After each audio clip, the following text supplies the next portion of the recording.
A ver, bueno, lo primero que les dije es que cuando empezábamos a hacer un tema, lo primero que teníamos que hacer era ver si había un problema. Y, ah, exactamente, una persona me dice por aquí, buscar ideas. Exactamente, tengo que ver si hay un problema. ¿Cómo sé si hay un problema? Buscando ideas. Me entro a una web que puede ser, ayer vimos algunas, ayer hablábamos del Google Académico, hablábamos de Dialnet, hablábamos en temas legales, hablábamos de Bilex, hablábamos de varias webs, puedo buscar cualquier web, hablamos de Google Libro, hablábamos de eLibro, y decíamos, me voy a mirar, como dice la compañera muy bien, María Fernanda, me voy a mirar información que no tenga más de 5 años vigente. ¿Por qué? Porque en el mundo tan estructurado, telemático que vivimos, todo se va renovando día a día, ¿no? Cada día surge algo nuevo normalmente sobre un tema. Entonces esto es algo que tiene que irse buscando constantemente. ¿Dónde busco yo esa fuente? Como dice la compañera Patricia. Patricia me dice una fuente confiable, exactamente. ¿Cómo sé yo si esa fuente es confiable? Entonces, a medida de refrescar esto, vamos a entrarnos un momento aquí al internet. A ver, aquí. A ver. Vamos a entrarnos un momento aquí al internet. Ya les voy a compartir la pantalla. Vamos a recordar lo que veníamos hablando. Veníamos hablando hablábamos ayer de Google Académico, este buscador. Ya con que yo vea el artículo en Google Académico, yo puedo decir es un artículo confiable. ¿Por qué? Porque es una fuente que ya viene de un buscador que está institucionalizado para ese particular. Si yo quiero buscar, por ejemplo, si algo es un libro, yo me voy a Google Libros, ¿no?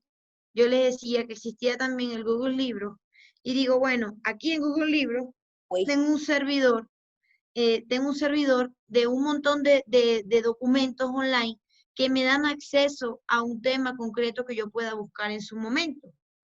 Aparte del Google Académico, aparte del Google Libro, ¿quién más se acuerda de otro buscador que vimos ayer?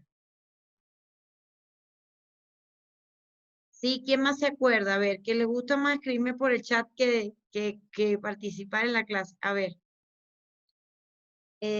confiables, Dialnet. Dialnet, dice Patricia, sí. Yo me puedo ir a Dialnet porque yo les decía que también era una muy buena fuente de búsqueda de información. Y en Dialnet también consigo muy buenas revistas.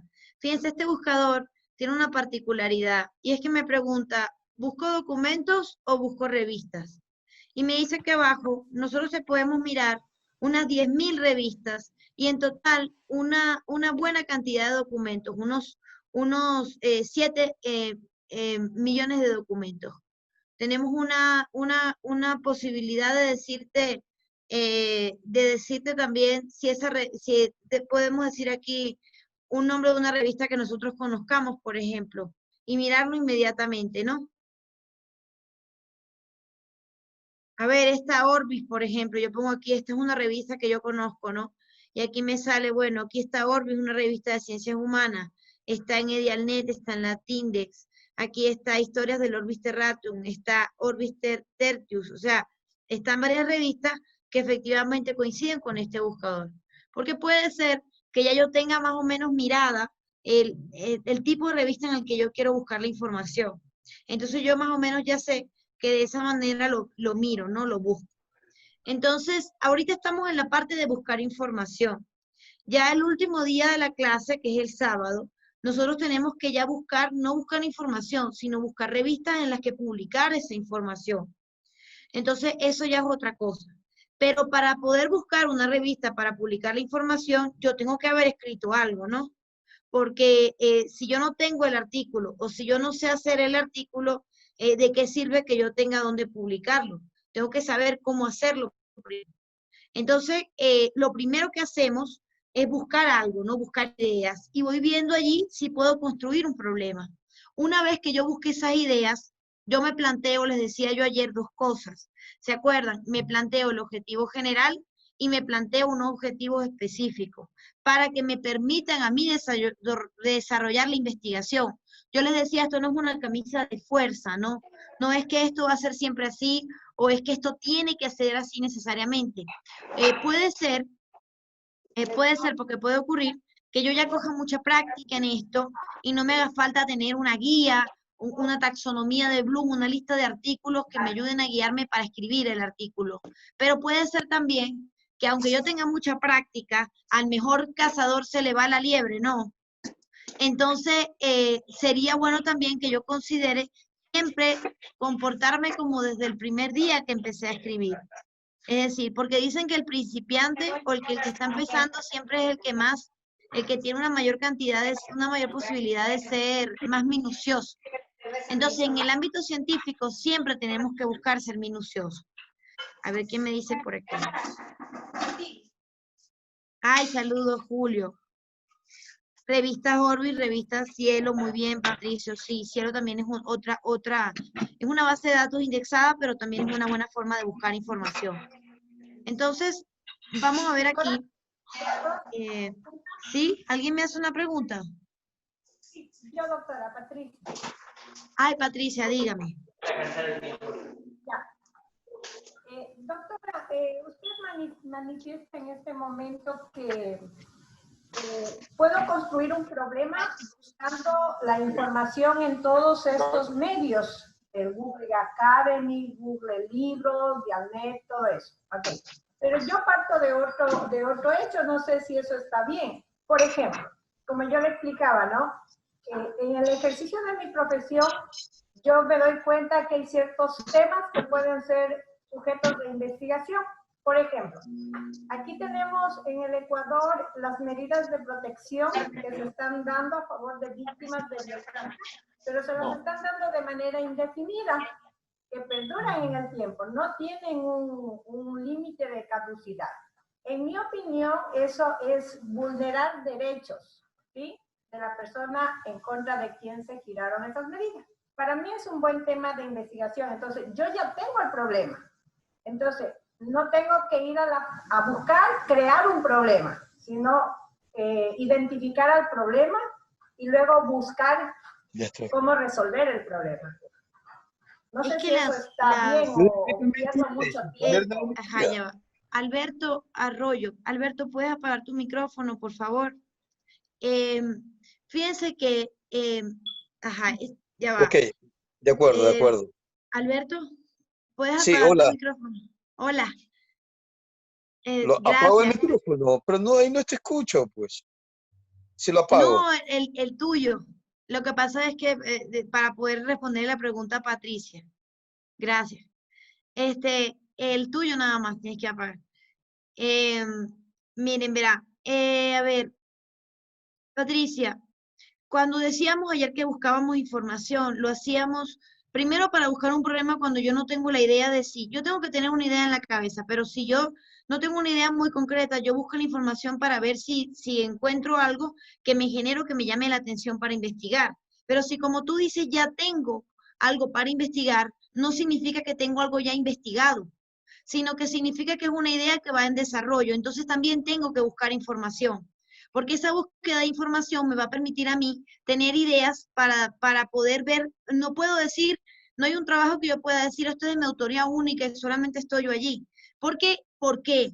No porque no pueda pasar. Puede ser que yo haya descubierto la cura del COVID, lo que les he dicho siempre, pero esa cura del COVID la descubrí basada en investigaciones previas. Entonces yo tengo que nutrir mi idea y la nutro con buscadores, como decíamos ahorita por el chat, buscadores que sean buscadores científicos, buscadores concretos, que sea una fuente, como decía la compañera, fiable.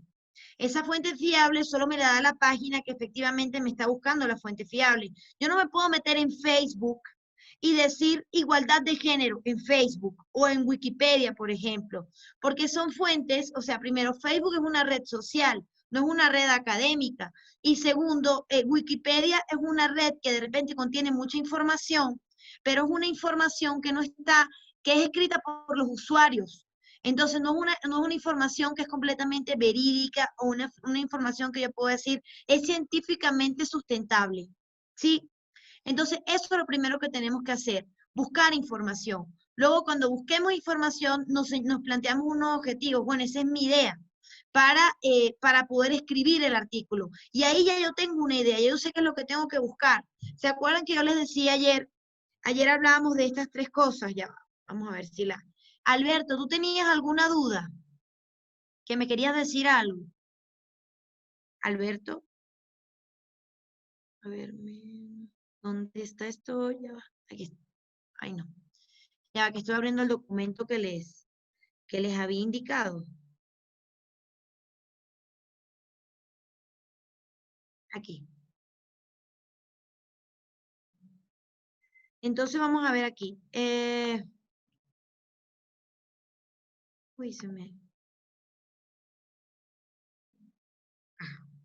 Vamos a compartirles la pantalla aquí. ¿Se acuerdan de este ejemplo que veíamos ayer? Ayer decíamos, ya yo tengo una idea, muy bien. Entonces se va a llamar así, en mi artículo, la igualdad de género en el derecho y en el turismo en el Ecuador. Hay una pregunta que ustedes no me hicieron ayer, pero yo tengo que respondérselas hoy, ya que estamos ya empezando prácticamente a construir el artículo. Esa pregunta era, ¿cuántas palabras debe tener un título? La respuesta es que normalmente un título tiene entre unas 12, 13 palabras, la respuesta. ¿Por qué normalmente? Porque no es una camisa de fuerza tampoco. ¿Qué puede ocurrir? Puede ocurrir que yo me meta en una revista y en la revista, en las reglas de la revista, siempre te dicen muy detalladamente cada cosa. No es que nadie me va a rechazar un artículo porque el título es muy largo, pero es verdad que de repente no me lo publiquen si el título es muy largo. Entonces decimos 12, 13 palabras la tendencia más moderna y hasta 17 palabras la tendencia más tradicional. Ese es el espacio de duración que debe tener el título y en el título yo tengo que proyectar una idea. ¿Esa idea cuál era? Yo les decía, la idea del título tiene que ser el objetivo general de mi investigación. ¿Se acuerdan? Le decía, tiene que ser el objetivo general de mi investigación porque el objetivo general es lo que me va a abarcar todo. Y los objetivos específicos que eran las formas en las cuales yo iba a llegar al objetivo general. Yo les decía, de objetivos específicos puedo tener tres.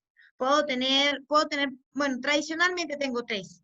Y esas tres formas, si yo voy a hablar sobre la igualdad de género, yo voy a hablar de conceptos, voy a hablar de características y voy a hablar de efectos, por ejemplo. Esas tres cosas me dan a mí unos objetivos específicos. Yo sé que si sigo ese camino, voy a llegar a resolver la investigación. ¿Sí? Entonces, espérenme un momento. Carlos, ¿me oyes? Carlos. Carlos. Perfecto y claro, Mercedes. Ya. Carlos, comunícate con Alberto Arroyo, porque yo creo que él apagó el micrófono o se apagó el audio total. No, lo que sucede es que él, cuando estaba hablando, yo lo silencié, pero cuando tú le estabas preguntando, le di encendido su micrófono y luego lo volví a silenciar. Creo que, ya, pero él sí me está oyendo. Sí, él te está escuchando. Lo que pasa es que creo que no sabe cómo prender y apagar el micrófono. Es mi inferencia. Ya. Ah, no, eso tenía duda. Ya listo. Ya listo. Ok. Ya bueno. Bueno. Bueno, cualquier duda ya saben que es bienvenido. Bienvenida a cualquier duda que tengan. Entonces hablábamos ayer de este tema. Decimos, aquí está la fundamentación teórica, chévere. Pero los artículos científicos tienen una característica. Hablamos de teoría, de desarrollo, hablamos del cuerpo del artículo y al lado de eso hablamos de otra cosa que es la metodología.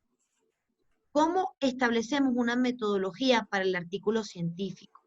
Antes de empezar a escribir, yo tengo que tener clara en mi cabeza cómo es esa estructura. Y para yo tener clara en mi cabeza cómo es esa estructura, yo tengo que saber cómo desarrollarla.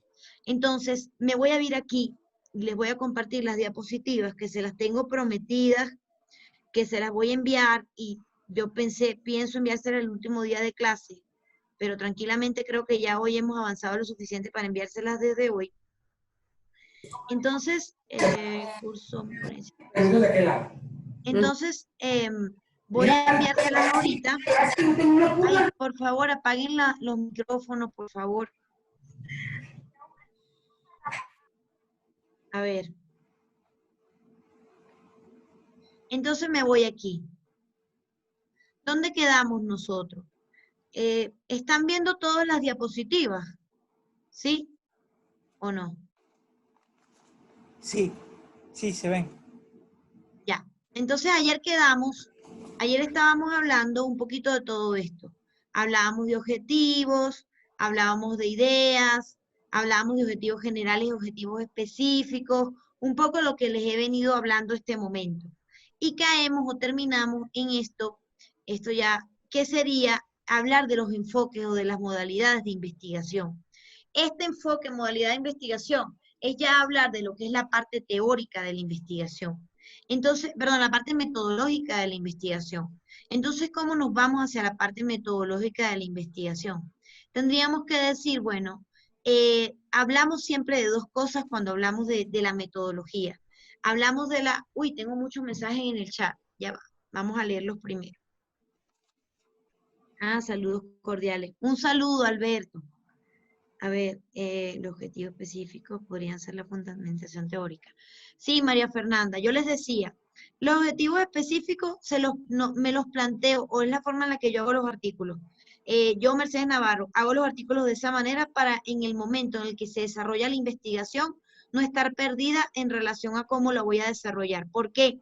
Porque de repente yo tengo una idea en la cabeza, me pasó con mi tesis doctoral. Fíjense, yo hablé en la tesis doctoral, yo les decía del derecho a la igualdad de género en las mujeres migrantes, y mi tesis doctoral, que era sobre las mujeres migrantes, es decir, sobre mí misma, era una tesis que yo hice a nivel de España, de la Unión Europea, a nivel internacional y a nivel de Ecuador. Entonces era una cosa así como demasiado, pero demasiado, pero demasiado ambiciosa, ¿no?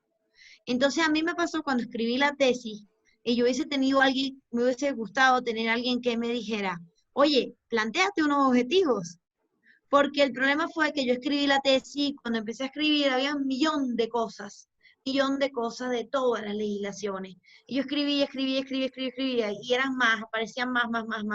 Entonces no tenía yo como que si yo me hubiese trazado una línea de investigación. Nosotros decimos a nivel de tesis, no decimos objetivos, decimos, me hubiese escrito un índice, ¿no? Entonces yo me escribí, cuando ya iba como por la mitad de la tesis, dije, esto no puede seguir así. Y entonces tú sabes que cuando tú tienes un trabajo de investigación como una tesis, o como ya sea de maestría, de doctorado, así sea de pregrado, tú tienes como una relación con la tesis, es una relación así como romántica. Entonces hay veces que la odia, hay veces que la ama, hay veces que no puedes más. Entonces yo estaba en una etapa que no podía más, y me escribí un índice, y dije, ahora voy a seguir este índice. Pero hubiese querido tener desde el primer día alguien que me dijera, plantéate unos objetivos, o si el trabajo es muy largo, escríbete un índice, para que yo no me desviara, ¿no?, de la información, porque llegó un momento que tenía tantas cosas, que terminé escribiendo 436 páginas, que yo no le deseo a nadie que pase por un trabajo de 436 páginas, porque eso es una locura, y además que mi tutor me decía, yo quiero 200, y Mercedes escribió 436, no porque yo quería cambiar el mundo ni descubrir el agua tibia, sino porque aparecieron tantas cosas que yo pensé en un momento que tenía que nombrarlas a todas. Entonces no podemos nombrarlo a todo, y mucho menos en un artículo científico, porque es una idea muy resumidita de toda una investigación. Los artículos tienen 8, 12, 13 páginas. En una visión muy amplia de esto tendrán unas 20 páginas. Y eso es muchísimo, es decir, 20 no es muy moderno, ¿no? Pero hay revistas que se mantienen con ese parámetro, pero no es muy moderno. Entonces decir, me voy a poner a cambiar el mundo con el artículo que son 20 páginas, no puedes darte la libertad que se dio Mercedes Navarro con las 436 páginas de la tesis doctoral, que es una locura. Cuando una tesis también ahorita tendrá unos 200, unas 300 páginas no más. Entonces, a lo que quiero llegar, María Fernanda, es que sí establecemos objetivos, no porque al final lo vayamos a colocar en el artículo o porque es una camisa de fuerza, sino porque es una manera de guiarme. O sea, del investigador guiarse, sobre todo cuando estamos empezando, ¿ya? A ver, ¿qué más me escribe por aquí? El tema de investigación debe aportar un avance en el conocimiento científico. Sí, puede ser un avance positivo o negativo, porque acuérdense, yo les decía, puede ser que yo esté buscando la cura al coronavirus, puede ser que descubra la cura, pero también puede ser que no. ¿Sí? Todas las dos variables son válidas y aportan al conocimiento científico, claro, porque yo digo, no descubrí la cura, o sí descubrí la cura, ¿sí? Entonces, sigo aquí. Bueno, entonces, al lado de la teoría, que ya nosotros tenemos una idea en este momento de cómo vamos a hacer esa teoría, ¿qué viene? Al lado de la teoría viene la metodología. ¿Cómo es la metodología en el derecho? Es igual que en las otras ciencias, pero yo diría que tiene una característica, y es que, a ver, ¿qué piensan ustedes? ¿El derecho es más cualitativo o es más cuantitativo? ¿Quién me dice? ¿El derecho es más cualitativo o es más cuantitativo? Es complicado responder eso, porque cuando hablamos de la parte cualitativa, hablamos de un tema más subjetivo, más abierto, y cuando hablamos de la parte cuantitativa, estamos hablando además de datos estadísticos y eso. Entonces, no sé, tal vez con error me atrevería a decir que el derecho es más cualitativo. El derecho es más cualitativo, pero las investigaciones actualmente, sí, es más cualitativo porque nosotros, a pesar de que las variables cualitativas tienen una tendencia a la subjetividad, no es la única tendencia válida. Porque cuando yo digo cualitativo, me refiero también a apoyarme en teorías, a apoyarme en documentaciones, etcétera. Y eso parece que se parece más al derecho que estar aplicando un experimento. Yo les decía ayer, que mi amiga me decía que el derecho era muy fácil porque yo no tenía que tener un laboratorio en mi casa para escribirlo, ¿no? Y yo decía, bueno, pero es que mi casa, o por lo menos, en mi casa no parece un laboratorio, ¿no? Yo no voy a mezclar este color y va a salir morado del color de mis uñas. Pero de repente en mi casa no parece un laboratorio, pero sí parece un laboratorio la cantidad de normas jurídicas que hay sobre un solo tema.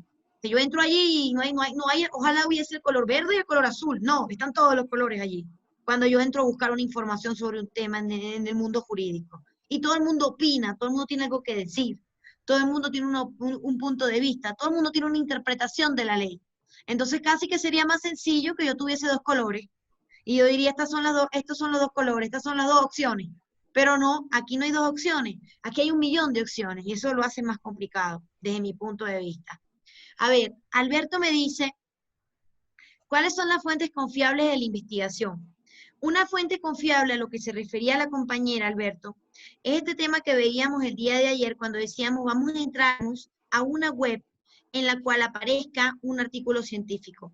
Si yo veo un artículo de una revista, que es una revista indexada, que yo sé que no hemos visto ese tema todavía porque no hemos terminado de escribir el artículo, yo voy a una revista indexada, yo digo, esa revista indexada es buena, porque, porque es de Scopus, porque es de alto impacto, porque está en la web de la ciencia. Es decir, el artículo tiene que venir respaldado por una publicación. Y esa publicación tiene que tener una característica, o tiene que tener una rigurosidad que a mí me permita decir, sí, esto es un libro, ¿no? Esto es un libro, pero este libro viene por una evaluación de pares, por ejemplo. Entonces, hay dos personas científicas del mundo de la doctrina que me dijeron que este libro sí cumple con los parámetros para ser lo suficientemente bueno para ser publicado. Entonces, es una fuente confiable de la investigación. Porque para publicar un libro en Ecuador, por ejemplo, hay una rigurosidad muy extrema establecida por el CNCI. Tiene que tener un par académico, tiene que cumplir con unos avales, tiene que haber una revisión del libro, tiene que pasar por unos pares, unos pares ciegos, o sea, hay de todo. Entonces, allí se le da la rigurosidad. Cuando yo veo un documento así que se sube a YouTube y me dice, entra este link y está el documento y yo veo que no hay el sello de la revista, que no dice nada, que no me dicen dónde está indexada, nada, eso no es una fuente fiable. Un comentario en Facebook no es una fuente fiable. Son un comentario de Wikipedia, lo que les decía al principio, tampoco es una fuente fiable, ¿sí? Entonces, exactamente, el derecho es cualitativo, básicamente cualitativo. También puede tener una variable cuantitativa. ¿Por qué? Aquí voy nuevamente a la diapositiva, las modalidades de la investigación. Yo puedo tener dos enfoques. Yo puedo tener un enfoque cuantitativo y puedo tener un enfoque cualitativo. Ahorita decimos que las investigaciones actualmente, no solo en el derecho, sino en todos los campos, tienen las dos variables. Pueden ser cuantitativo o cuantitativo. Decimos que es una tendencia como moderna, poner un poco de todo. Pero yo diría que nosotros nos vamos, o sea, el día de hoy nos vamos a enfocar en ver variables cualitativas, sin dejar de decir que podríamos aplicar las cuantitativas también. ¿Cuándo aplico una variable cuantitativa en la metodología? Cuando yo digo, a ver, la ley dice esto, pero yo voy a preguntarle yo voy a verme cuántas mujeres migrantes hay en Riobamba. Y digo en Riobamba, que es donde vivo yo.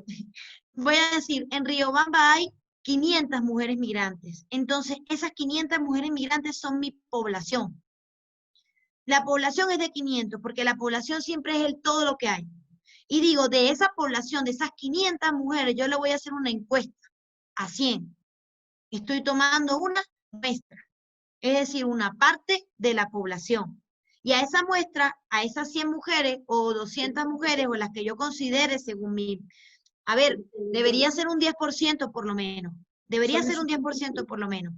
Pero las que yo considere así más importantes, depende de mi investigación, las características, yo les voy a preguntar a ellas si ellas están de acuerdo con la norma jurídica de movilidad humana que está vigente en el país. ¿Están ustedes de acuerdo con la Ley Orgánica de Movilidad Humana? ¿Sienten que existe vulneración de sus derechos en la Ley Orgánica de Movilidad Humana? Entonces yo le diría, ¿es una investigación jurídica? Sí, pero tiene una variable cuantitativa. ¿Por qué? Porque yo estoy considerando además cómo se desarrolla mi objeto de estudio en la práctica. Y para yo analizar cómo se desarrolla mi objeto de estudio en la práctica, necesariamente tengo que hacer uso, pues, de un método que me permita a mí, bueno, voy a aplicar una encuesta, voy a hacer, es lo que en metodología se conoce como un método experimental. Voy a tener como una experiencia sobre este tema. Pero yo creo que nosotros, por la naturaleza de nuestra ciencia, tampoco podemos irnos más allá, ¿no? Yo les decía, nosotros no podemos aplicar de repente una cosa que sea, qué sé yo, un programa de esos que hay matemáticos que me hacen, por ejemplo, una curva, y yo digo, sí, se demuestra con la curva que la X, que es la variable que yo estaba buscando, el resultado es 4. Eso yo no lo podría hacer porque nosotros, a ver, nuestra ciencia es más cualitativa, ¿no? Entonces nuestra ciencia es más de preguntarte, oye, la norma jurídica es suficiente para ti, necesitas que cambie la norma jurídica, cómo se siente la sociedad con ese impuesto que le colocaron nuevo, o sea, todas estas cosas tienen un poco más que ver con la cualidad que con la cantidad. Pero no es que la cantidad está completamente por fuera, se puede considerar. De hecho, yo considero que igual es importante, pero con medida. O sea, tenemos que verlo todo con medida. Vamos a ver, me escriben por aquí en el chat, a ver qué dicen. Muchas gracias por la explicación. Ah, me dice alguien, ¿puede explicarme qué es indexada? Sí, verás, Martín, cuando ya el día de hoy estamos enfocándonos en la parte metodológica, vamos a hablar cómo se hace una cita, todo eso. El día sábado, que es nuestra última clase, vamos a tener una clase prácticamente exclusiva para las formas de publicación. Yo les he hablado un poquito, sí, poquito, de cómo se publica, ¿no? Les he dicho hay que buscar una fuente confiable, hay revistas, etc. Cuando nosotros decimos que una revista es indexada, nosotros decimos que tiene, por así decirlo, que se encuentra en una base de datos científicamente verificable. Entonces yo digo, es indexada, lo que significa que es una revista o mediana o muy importante para la ciencia. Entonces nosotros decimos que hay las revistas, por ejemplo, Latindex 2.0, son revistas que tienen una indexación mediana. Luego están unas revistas, por ejemplo, la Cielo, tienen una indexación un poquito más alta que las Latindex. Y luego están las revistas de alto impacto. Cuando decimos revistas indexadas, esas están al lado de las revistas de alto impacto. La revista de alto impacto es una revista de muy alto grado de publicación. Es decir, allí yo tengo unos, o sea, yo solamente tengo unos, me parece que son unos 10 o 11 artículos en revistas de alto impacto, porque esto es un tema. Esas revistas se pasan por una revisión muy amplia, luego tienen una capacidad para publicar muy baja, y luego vemos que podemos pasar meses y meses y años intentando entrar en la revista. Entonces, la palabra indexada supone que la revista tiene un cierto rigor científico.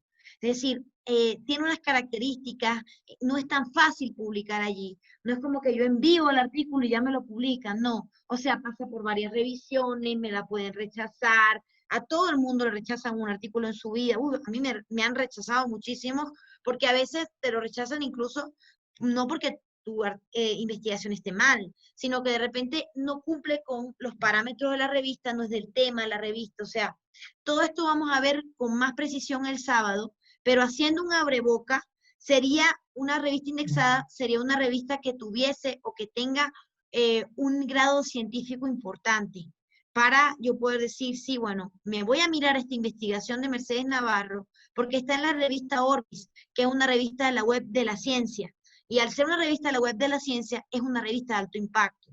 Entonces yo digo, tiene que ser una buena investigación, porque si no, no estuviese allí. ¿Sí?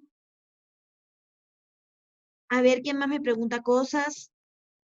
Ah, ya. Tengo aquí una... A ver,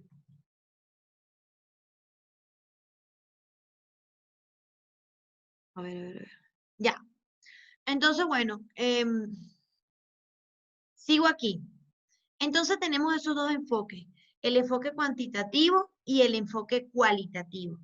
Cuando tenemos el enfoque cuantitativo, hablamos de eso, del tema de lo que es la parte numérica. Y el cualitativo, yo les coloqué aquí, hay una realidad para descubrir, utilizamos un lenguaje, se busca entender un contexto, un punto de vista de un actor social. Pero ¿cómo es esto en la metodología? En la metodología esto es concreto, ¿no? Tenemos que hablar de varias cosas. Hablamos de los diseños de investigación y hablamos de los alcances de investigación. El diseño de investigación es el que yo le digo al autor. Cuando usted, en la metodología de este artículo, yo coloco, le quiero decir a la persona que lo está leyendo, ¿no? Le digo al lector, en la metodología, que si usted se lee este artículo, usted va a conseguir una de estas 4 cosas que están aquí. Yo les coloqué estas porque, a ver, son las más importantes. Hablaríamos teoría fundamentada. Un diseño de teoría fundamentada es un estudio que es predominantemente teórico y se basa en datos empíricos obtenidos o en la misma investigación o en la misma investigación más que en estudios previos. Patricia, que me dice, yo quiero hacer un estudio según mi experiencia, porque es un estudio que se basa en datos que también, a pesar de que obviamente ella va a nombrar otros autores, se guarda relación con su propia experiencia, ¿no? Como en su desarrollo profesional, que también es muy importante. Imagínense, qué mejor para hablar de la docencia que un docente, ¿no? Claro que yo, si yo voy a hacer un estudio sobre la docencia, yo puedo hablar del impacto que tienen, qué sé yo, las aulas virtuales en la forma de enseñanza, pero no me voy a poner a hablar de otras cosas que son un poco más subjetivas, ¿no? Como por ejemplo, si los estudiantes, los estudiantes me caen bien, me caen mal, o sea, acuérdense que estamos en el mundo científico. Entonces, luego está el diseño etnográfico, que ya es un diseño, pero ya efectuado hacia un modelo cultural. En el derecho, decimos que los objetos culturales, según la clasificación establecida por Carlos Cosio, decimos que los objetos culturales son objetos que crea una comunidad en razón de sus tradiciones o de sus condiciones más específicas y significativas. Les explico. Si yo voy a hacer un estudio etnográfico, yo podría analizar, por ejemplo, la relevancia o el análisis de la jurisdicción indígena en el Ecuador. ¿Por qué tendría que ver con un estudio etnográfico? Porque yo tendría que hablar de un pueblo de repente con el cual yo me identifico, porque Mercedes Navarro no es ecuatoriana y Mercedes Navarro mucho menos es indígena. Entonces, al no ser indígena, al no ser ecuatoriana, al estudiar yo la justicia indígena, yo tendría que conocer cómo se desarrolla esa justicia. Sabemos que la justicia indígena en el Ecuador responde a la característica de que es heterogénea. Es decir, incluso así yo me estudie cómo es un grupo indígena, las formas de administración de justicia de todos los grupos indígenas son distintos en Ecuador. Entonces, existen sí algunas normas generales que tienen ellos, porque ellos tienen por allí unas 2 organizaciones concretas, y esas 2 organizaciones concretas de los indígenas parece que tienen como un mayor rigor, pero usted tiene que adentrarse. Yo cuando daba esa materia, yo leía el libro del profesor Raúl Ilcha, si la memoria no me falla, y Raúl Ilcha decía que él se fue prácticamente a vivir unos 6 meses, un año, para allá, para una comunidad indígena, para él poder analizar cómo administraban justicia. Entonces, entonces él realizó un estudio etnográfico porque él analizó las condiciones profundas de un grupo. Luego está un estudio narrativo, ¿no? Que ahí está, es un estudio un poco más subjetivo, porque yo me encargo entonces de analizar datos, historias de vida sobre personas, condiciones de las personas. Es importante para el derecho eso, porque yo no, una cosa puede ser la ley, ¿se acuerdan que les decía? La Ley Orgánica de Movilidad Humana. La Ley Orgánica de Movilidad Humana es para los extranjeros. A mí me pasó, por ejemplo, que a mí me tocó estar en una comisión, bueno, pero fue así como por cosas de la vida, que yo terminé en esa comisión representando a mi universidad en unos eventos del municipio sobre los migrantes. Y a mí me dijeron, vas a ir para allá y vas a dar una conferencia sobre las mujeres migrantes. Y yo dije, oh, qué bien, a mí me gusta mucho dar conferencias, tranquilamente voy. Y de un momento para otro la cosa cambió, ¿no? La cosa cambió. Y yo terminé sentada en una mesa con una cantidad de personas que iban a crear una ordenanza para reglar la migración en el país. Perdón, en el país no, en Riobamba, en el municipio. Entonces yo estaba así porque yo no estaba, o sea, no era algo que yo estaba buscando, pero yo terminé ahí. Entonces, por esa charla que fui a dar, terminé ahí. Porque ellos empezaron a decir, no, ella es la representante de la unidad. Y cada vez nos íbamos reuniendo, hasta que terminamos discutiendo esa ordenanza. Eso fue antes de la pandemia. Entonces, claro, en la ordenanza estaban las personas de aquí decidiendo sobre cómo van a ser los migrantes, o cómo vamos a regular a los migrantes. Y yo por primera vez me sentí como una legisladora, que yo siempre digo a mis alumnos, yo soy profe. Yo no soy nada más, ni siquiera siento que soy abogada, yo soy profe. Entonces, yo le digo a mis alumnos, yo soy profe, y por primera vez me sentí como una legisladora y digo, qué difícil es reglar sobre la vida de los demás. Si yo hago un estudio narrativo en el ámbito de aplicación de la investigación que estoy realizando, en el ejemplo que les estoy colocando, yo tendría que sentarme a preguntarle a esas personas cómo se sienten con respecto a un determinado tema.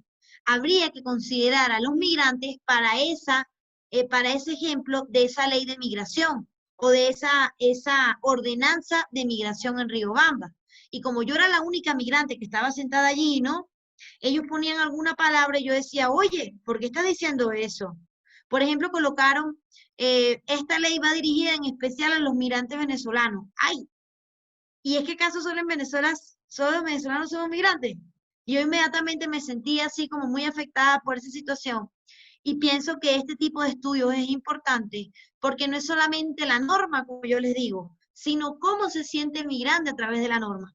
Había un compañero de ahí de la mesa esta que les digo de trabajo, que él es ecuatoriano, pero también es el defensor del pueblo aquí en Riobamba. Y él decía, hey, si Mercedes no se siente bien con esa palabra, tenemos que quitarla, porque ella es la representación de todos ellos. Y es exactamente así. Yo les decía ayer, no es la mujer, no es la chica esta que va a participar en el concurso de belleza y será que la dejo participar o no si es transexual. No, es el grupo que esa persona representa.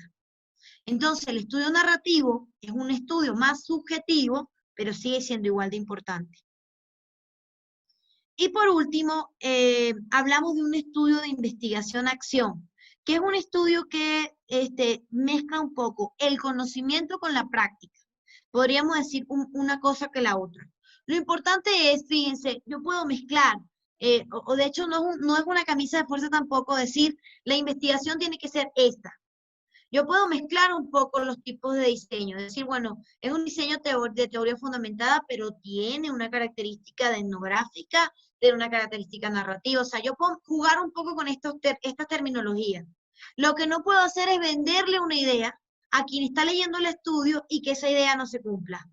Yo no le puedo decir, aquí usted va a encontrar una narración de todo este grupo de las migrantes venezolanas, y cuando yo abro el estudio sobre la contaminación, no hay las migrantes, ¿sí? O sea, allí sí tengo que estar muy claro. O sea, tengo que adaptar mi investigación al diseño que es. A ver si tengo algunas cositas que me escriban por aquí. No. Gracias. Entonces, me voy con los alcances de investigación. El alcance de investigación me determina hasta dónde va a llegar esa investigación. Entonces, decimos que hay 4 tipos de alcance. Decimos una investigación exploratoria, una investigación descriptiva, una investigación correlacional y una investigación explicativa. Entonces yo digo, si voy a hacer una investigación exploratoria, me voy a conocer o a familiarizar con un fenómeno.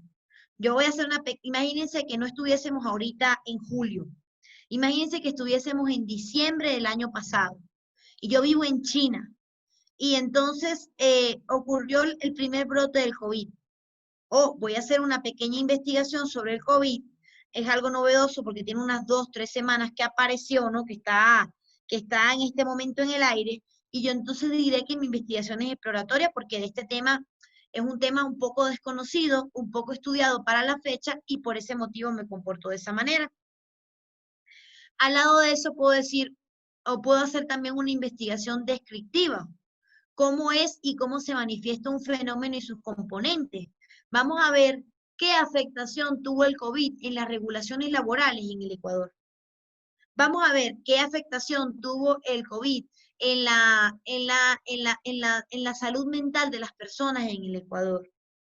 O sea, allí ya estoy un poco describiendo cómo es esa situación, porque ya esta es investigación que tiene un carácter un poco más profundo. Entonces, luego está la correlación. La correlación genera una vinculación entre varios conceptos entre sí. Es como cuando yo les hablaba de este estudio, en el ejemplo que les estoy colocando, vamos a hablar de igualdad de género, pero vamos a hablar de igualdad de género en el derecho, en el turismo, en la educación, en los medios de telecomunicaciones. Una compañera de ustedes me preguntaba, ¿y puedo hablar solo del derecho? Yo le decía, sí, pero es difícil, porque el derecho siempre viene como correlacionado con otras variables. Y luego está el alcance explicativo, que dice dirigir a encontrar causas que provocan unos determinados fenómenos o unos determinados procesos. Voy a hacer un alcance explicativo de las causas por las cuales se presenta, por ejemplo, la contaminación ambiental, o de las causas por las cuales se presenta la enfermedad del COVID. O sea, todo eso me genera a mí un estudio explicativo, porque yo le voy a decir al lector de esa investigación, mira, esto está ocurriendo por esto. ¿Sí? Significa que tengo que demostrarlo. Significa que tengo que analizarlo, ¿no? Hay unos estudios bien interesantes sobre el machismo en el Ecuador. De hecho, yo tengo un libro, ¿no?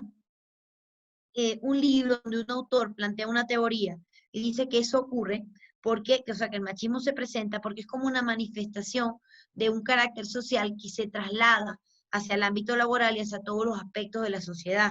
Hay una sentencia, por ejemplo, de un amparo constitucional que intentó un partido político para evitar que las mujeres, de tener una partida política que estuviese, por ejemplo, ellos querían formar un grupo político que estuviese todo conformado por hombres.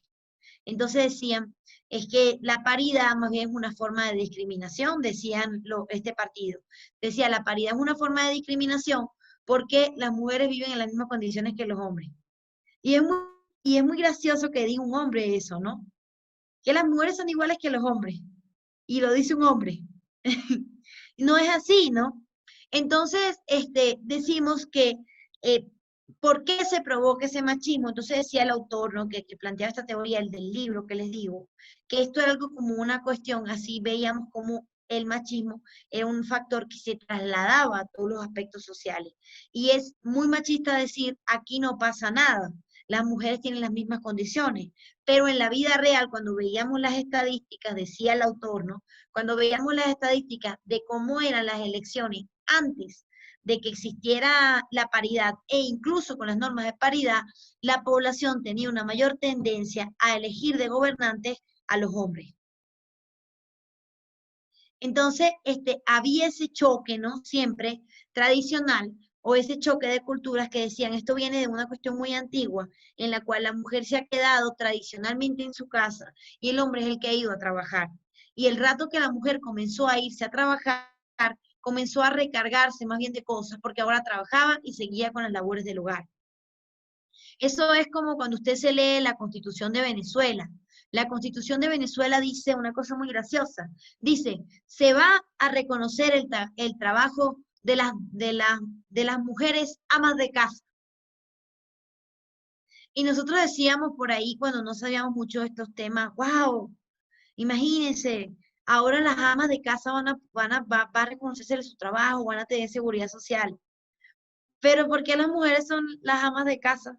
Es decir, que los hombres no pueden dedicarse a eso. Entonces ahí vemos cómo la ley está proyectando una discriminación. Y esa discriminación a mí se me queda en la cabeza, ¿no? Y parece que no, pero es así. Es un estigma social que se mantiene, ¿no? Imagínense, llegó a la norma jurídica y no hubo nadie, no hubo una persona, un asambleísta allí en Venezuela que dijera, hey, ¿por qué estamos poniendo esta palabra aquí? ¿Por qué estamos considerando esta línea? Si ven, entonces hay un problema de investigación allí. Yo podría decir, vamos a ver cuál es la razón por la cual en Venezuela existe una norma jurídica de carácter constitucional que promueve una forma de discriminación. Podría decir, la discriminación en razón de sexo en la Constitución venezolana, 2 puntos. La violencia, ¿cómo es? 2 puntos. Las trabajadoras amas de casa. Y ahí me puedo mandar un discurso muy largo diciendo que efectivamente esta es una norma que transgrede cualquier concepto constitucional, porque se supone que todos somos iguales y no puede ser que unos ocupen un tipo de población o un tipo de ocupación solamente por su sexo.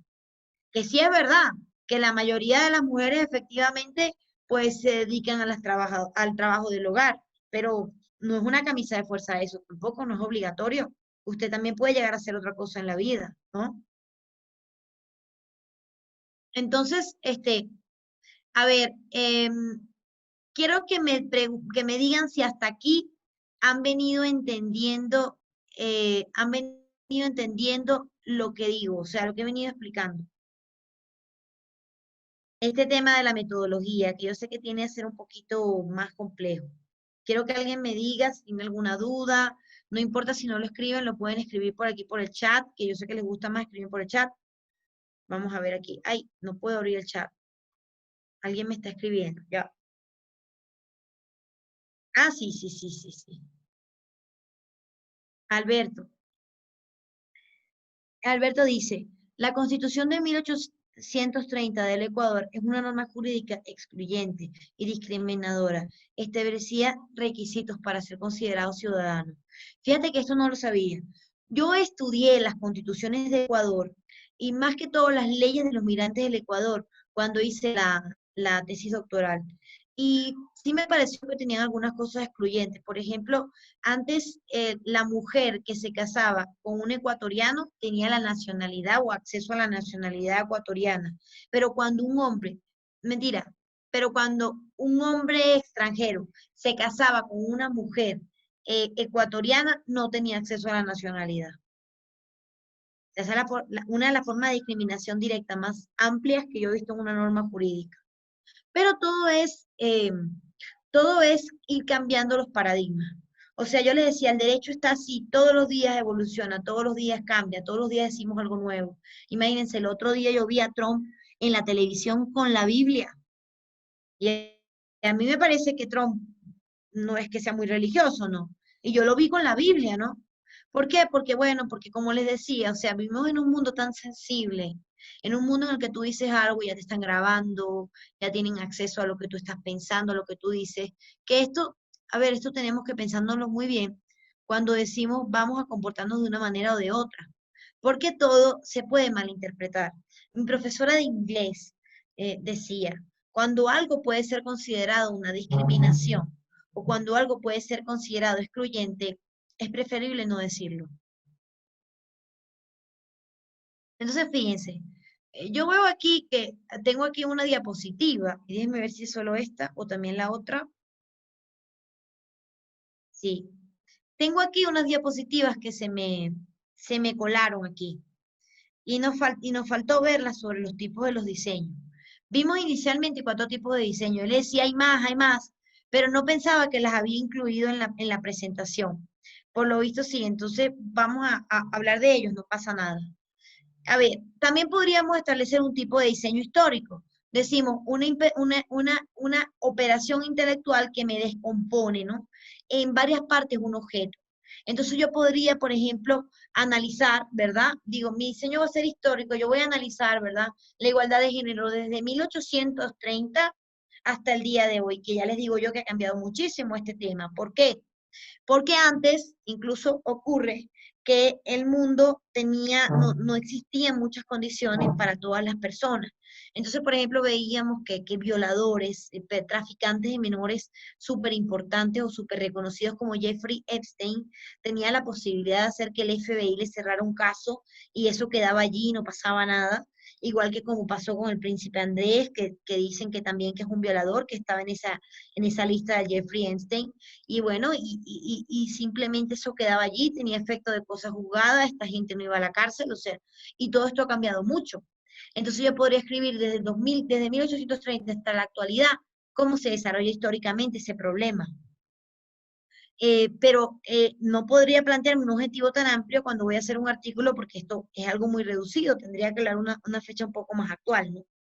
Luego está el método de modelación. Cuando nosotros utilizamos la modelación, estamos estableciendo un modelo, ¿no? Que nos permite, ¿cómo es? Reproducir una realidad, identificar relaciones o cualidades de un objeto de estudio. Es un modelo en el cual vamos a investigar esta realidad. Yo puedo decir, este es el modelo que yo tengo, esta es la forma en la que yo voy a hacer la investigación y ya les voy a poner un ejemplo que yo utilizo mucho en los artículos para estas cosas. Luego está el método de enfoque sistémico que permite analizar, por así decirlo, un estudio según propuestas dirigidas a su solución. Yo puedo decir, esto es una investigación de enfoque sistémico porque yo voy a hablar de la igualdad de género, pero voy a hablar de la igualdad de género y voy a plantearte cómo vas a solucionar la igualdad de género. Vas a crear una ley orgánica que regule eso. Ese es mi planteamiento doctrinal. Entonces, ese es mi diseño de investigación de enfoque sistémico, porque yo estoy dando ya la solución, pero es una solución, claro, que me planteo o que planteo yo en mi estudio. Voy a decir, a ver, el ibuprofeno cura el COVID. Entonces, ahí está mi enfoque, ese es mi punto de vista. Yo te voy a decir por qué cura el COVID, lo voy a investigar en mi documento. Y puede hacer que llegue o no llegue a decir que cura el COVID, ¿no? Puede pasar que sí, puede pasar que no. A ver, estoy hablando yo mucho y no me dicen nada, no sé si tienen claro esto, voy a rebobinar un poco. En la metodología hablamos de diseños y hablamos de alcances. Los diseños son el modelo, la forma en la que se va a llevar a cabo la investigación. Y los alcances son hasta dónde le voy a decir yo al lector que yo voy a llegar con esta investigación. Planteamos 4 modelos de alcance y ya hemos visto algunos modelos de diseño. Yo les decía, podemos usarlos todos, pero lo importante es que se parezca eso a mi investigación, o sea, que efectivamente sea así. O sea, que si yo le digo, tú vas a plantear un modelo, sí existe ese modelo. ¿Ya? Entonces, a ver, seguimos aquí. Hablamos luego de la observación, el experimento, la medición. Pero yo diría, yo coloqué aquí que esto era cualitativo, sí, pero habíamos dicho que era Cualitativo porque yo quería enfocarlo un poco hacia el derecho, ¿no? Significa que si nosotros vamos a usar estas variables, que son variables cuantitativas, si las vamos a enfocar hacia el derecho, tendríamos que hablar de utilizarlas, pero así como relacionadas con otras cosas. O sea, yo voy a determinar el impacto de esta situación en el mundo jurídico. Lo observo el objeto de estudio. Yo voy a hacer un experimento, voy a tratar de una población y una muestra, pero relacionada también con el impacto que tienen en la norma jurídica, este efecto. Voy a utilizar la medición, ¿no? Mediante la observación de objetos, etcétera. Voy a utilizar unidades, partes medibles, todo lo que dice aquí. O sea, estas tres cosas sí que las puedo utilizar. Sí que las puedo utilizar, pero yo les coloqué allí. La idea era como ver el ejemplo. ¿Cómo verlo hacia un enfoque cualitativo? Lo vemos hacia un enfoque cualitativo cuando yo utilizo estas formas de medición que son cuantitativas, pero las enfoco con ideas relacionadas con nuestra ciencia social. O sea, no me voy de largo con esto. Vamos a ver quién más me pregunta cosas aquí. Ya. Déjense un momento que me cuesta abrir el chat porque me sale así como allá. Uy, Alberto. A ver, María Fernanda, estamos viendo en este momento todos los diseños y alcances que se utilizan por lo general en el derecho. De hecho, yo había resumido un poco este tema del diseño, pero finalmente, pues parece que las láminas cuando las borré no se borraron y las estamos viendo todas. No es que hay una que yo tenga que utilizar. Yo diría, si me ponen a elegir a mí, yo trabajo normalmente con teorías fundamentadas, es decir, con estudios de diseños que sean ampliamente teóricos. Podría trabajar un poco también con la modelización, ese estudio de diseño de modelo. ¿Por qué? Porque el modelo, ya lo vamos a ver, se presenta en un cuadro, por ejemplo, y permite analizar formas teóricas. Trabajaría también un poquito con esto de la observación, el experimento y la medición, pero lo haría, como les decía, con una variable cualitativa. Si yo voy a ver, a decir, voy a aplicar una norma, voy a aplicar esa norma, pero voy a aplicar esa norma, pero en relación a la forma en la cual o a la incidencia que tenga esa norma en una determinada población. Y yo allí aplicaría un poco estos temas, pero trataría de ser muy cuidadoso, es decir, de verlo cuantitativamente, pero muy cuidadoso. A ver, espérense un momento que voy aquí con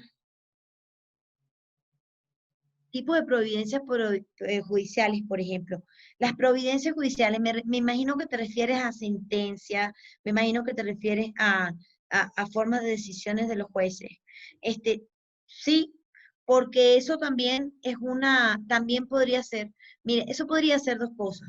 Eso podría ser teoría fundamentada, porque vemos un poco cómo se ve la experimentación en la práctica de la aplicación de la norma, ¿no? El derecho no es solo la norma, sino cómo se evoluciona. Y yo aplicaría también, o yo hablaría también de la relación doctrinal que pueda tener la aplicación de esa norma, o sea, ¿qué dice la doctrina sobre eso? Hay muchos estudios, por ejemplo, yo les hablaba esa nueva reinterpretación que hicimos de la violencia, y decimos ahora la violación es un crimen de guerra. Hay mucha doctrina sobre eso. Yo tengo de eso un artículo que se denomina la violación como arma de guerra. Entonces, a ver, ahora sí, Alberto.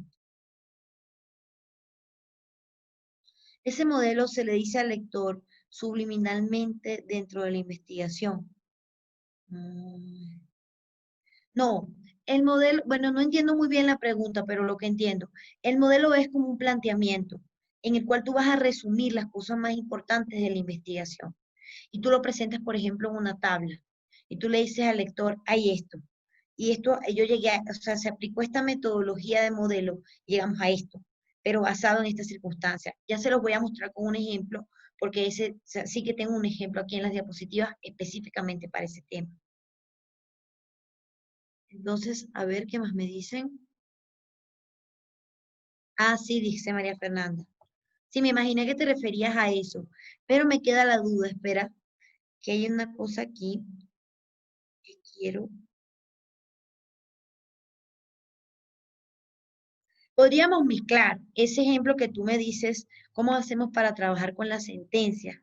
Podríamos mezclarla también con un estudio etnográfico, porque tú puedes decir que una sentencia tiene una trascendencia social importante, es decir, ¿por qué en un país constantemente se prohíbe el aborto o constantemente o constantemente se persigue o se pena el aborto? Y yo puedo decir, bueno, hay una trascendencia etnográfica allí, porque fíjense que esto es un diseño que implica una descripción de culturas de un grupo. Entonces yo puedo decir, hay un diseño etnográfico también allí, porque para hablar de por qué en Ecuador no hay el aborto y por qué él está penado en varias sentencias, yo tendría que decir, a ver, para yo hablar de eso, yo tendría que adentrarme en esa sociedad, ¿no? Y decir, vamos a estudiar este grupo social y vamos a ver qué se dice o qué se sabe sobre este grupo social, porque este grupo social es así, ¿sí? Igual que cuando está permitido, yo podría analizarlo según la legislación europea, y decir, la legislación europea trabaja de esta manera, porque aquí es una sociedad que tiene otras características, de hecho ellos no tienen ya ni siquiera, por decir, la mayoría de los países ya no tienen allí una religión católica, es decir, ahí el control social de la religión está abierto a todo esto, o sea.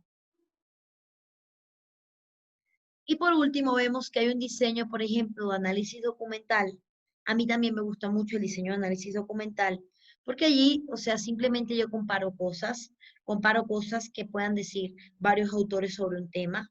Entonces no es tampoco que yo tengo que irme a la parte experimental, no tengo que ver cómo es el grupo, no hay subjetividades, yo puedo comparar una cosa con la otra. Y puedo hablar también de la metodología de expertos, es decir, la utilización de personas que tienen un conocimiento importante sobre un tema para dar una respuesta o una solución a ese problema. Es decir, voy a aplicar una metodología de expertos, voy a ver qué me dicen Platón, Aristóteles y Sócrates sobre el derecho. ¿Sí? Entonces, a ver, uy, tengo aquí una. Este es el ejemplo del modelo. A ver. Okay. Tipo de evidencias judiciales. Para conceptos. El análisis documental. En el análisis documental puedes comparar conceptos o la compañera me dice, en el análisis documental voy a comparar conceptos. Yo le digo, tú puedes comparar conceptos o puedes exponer ideas. Tú puedes exponer ideas que tiene un investigador en relación a las que tenga otro investigador sin necesariamente compararlas. Tú puedes simplemente decir, según Guzmán tal cosa, según Rodríguez tal cosa, y los autores de esta investigación consideran que la igualdad de género sí existe. No estás comparando, estás exponiendo posiciones que se tienen sobre un determinado tema. Y también lo puedes comparar, o sea, también, las dos cosas son válidas. Tú puedes decir, mezclar una cosa con la otra y decir, bueno, voy a hablar sobre la contaminación ambiental. Hay un montón de información sobre la contaminación ambiental y puedo hacer un estudio comparativo, puedo decir, a ver, la contaminación ambiental según tal persona no existe y según tal persona sí existe. Entonces, allí no existe por esto, existe por esto. Esa es eh, el, esa es la tendencia que yo veo positiva, ¿no? A ver, les voy a seguir explicando aquí este modelo y quisiera que lo vayamos leyendo para considerarlo, ¿no? Ya me planteo en esta diapositiva y ya sigo leyéndoles por el chat, ¿ya? Entonces, a ver, ¿qué ven ustedes aquí, en este modelo? ¿Qué ven ustedes aquí en el modelo? Eh,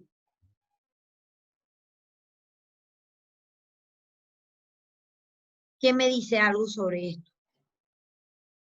A ver, Andrés, mi alumno.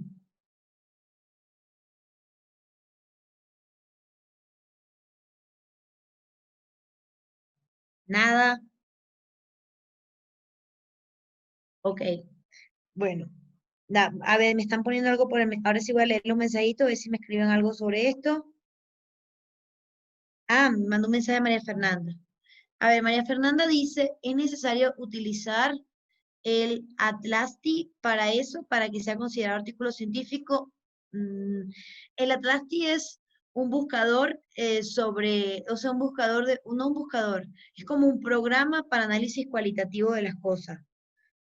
No necesariamente, no necesariamente, porque, a ver, yo no lo utilizo, porque se puede utilizar, porque si yo utilizo un programa, si yo utilizo un medio electrónico, eso me permite a mí decir, esta información fue comprobada por este medio tecnológico, ¿sí? Le da un poquito más de veracidad científica, pero igualmente válido que yo haga un artículo que pasa por una revisión de pares, que pasa por una serie de procesos, y decir, el artículo es esto, y el artículo está dado, y esto es lo que voy a publicar, y yo no apliqué ningún software, pero efectivamente llegué a tal conclusión según el análisis de los autores. Entonces, es igual de válido porque lo importante es que tenga rigurosidad científica, ¿se acuerdan? Que sea completamente constatable por una comunidad científica que me diga, uy, sí, está publicado en una revista de alto impacto, es de buena rigurosidad. O sea, eso es lo importante. A ver, me dice Alberto, ¿es una estructura? Sí, este modelo, Alberto, es una estructura, porque me ayuda a mí a ver, o al investigador o al lector, cómo está planteada esta investigación. Fíjense aquí.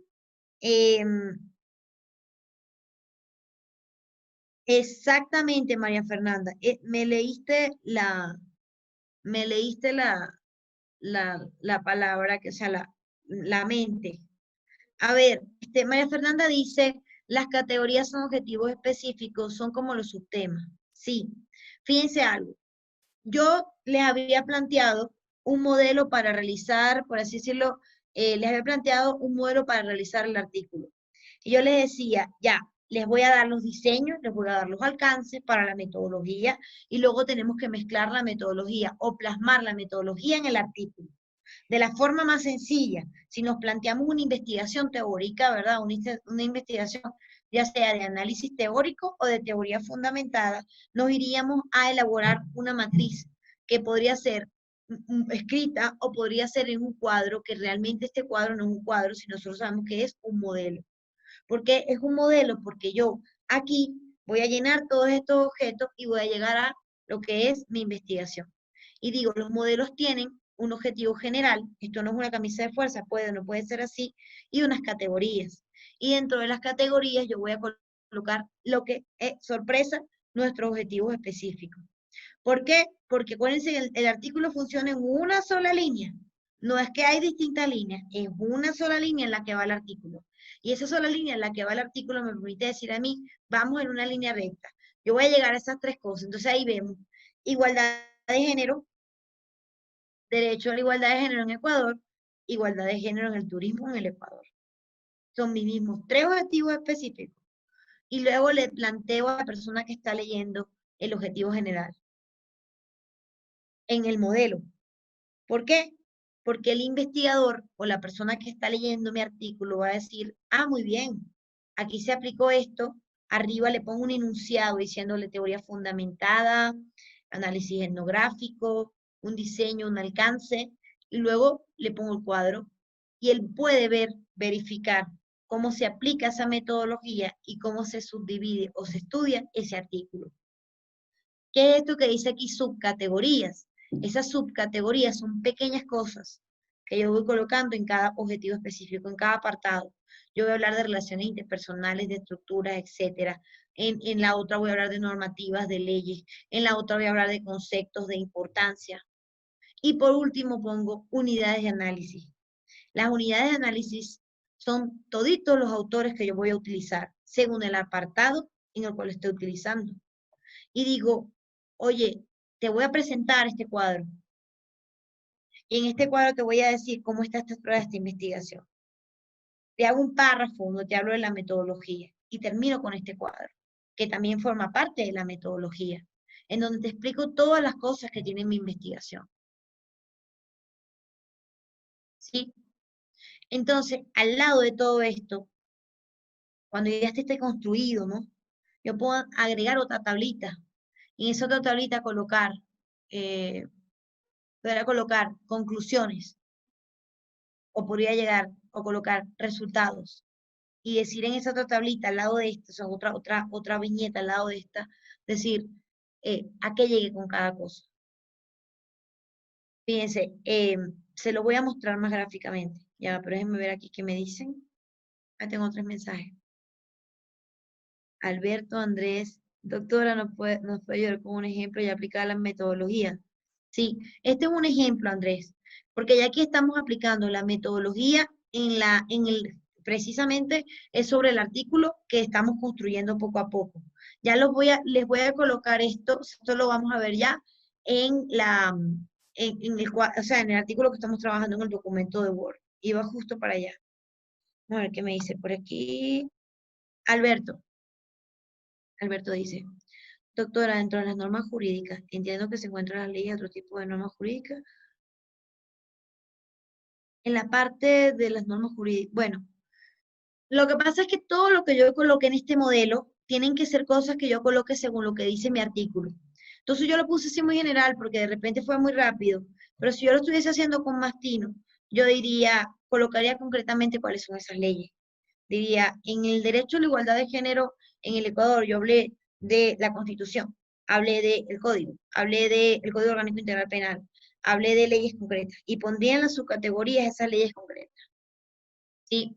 Entonces, de repente no menciono una ley, de repente hago un estudio sobre sentencias, hago un estudio comparativo sobre ordenanzas. Todo depende de la forma en la que yo lo hago. ¿Sí?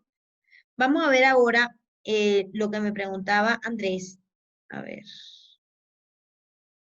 Fíjense, la metodología yo la puedo plantear con esa matriz de categorías, ¿no? Esta matriz de categorías es una modelización, un modelo. Yo puedo establecer este modelo en el cual están aquí. Estas categorías nosotros sabemos que son realmente los objetivos específicos. Estas subcategorías nosotros sabemos que son realmente toda la información que puedo conseguir en el artículo. O sea que si yo me miro el artículo va a estar claro esto, va a estar dado así. Y yo puedo decir aquí en la unidad de análisis, yo puedo decir quiénes son las personas o autores que cito en cada apartado del artículo.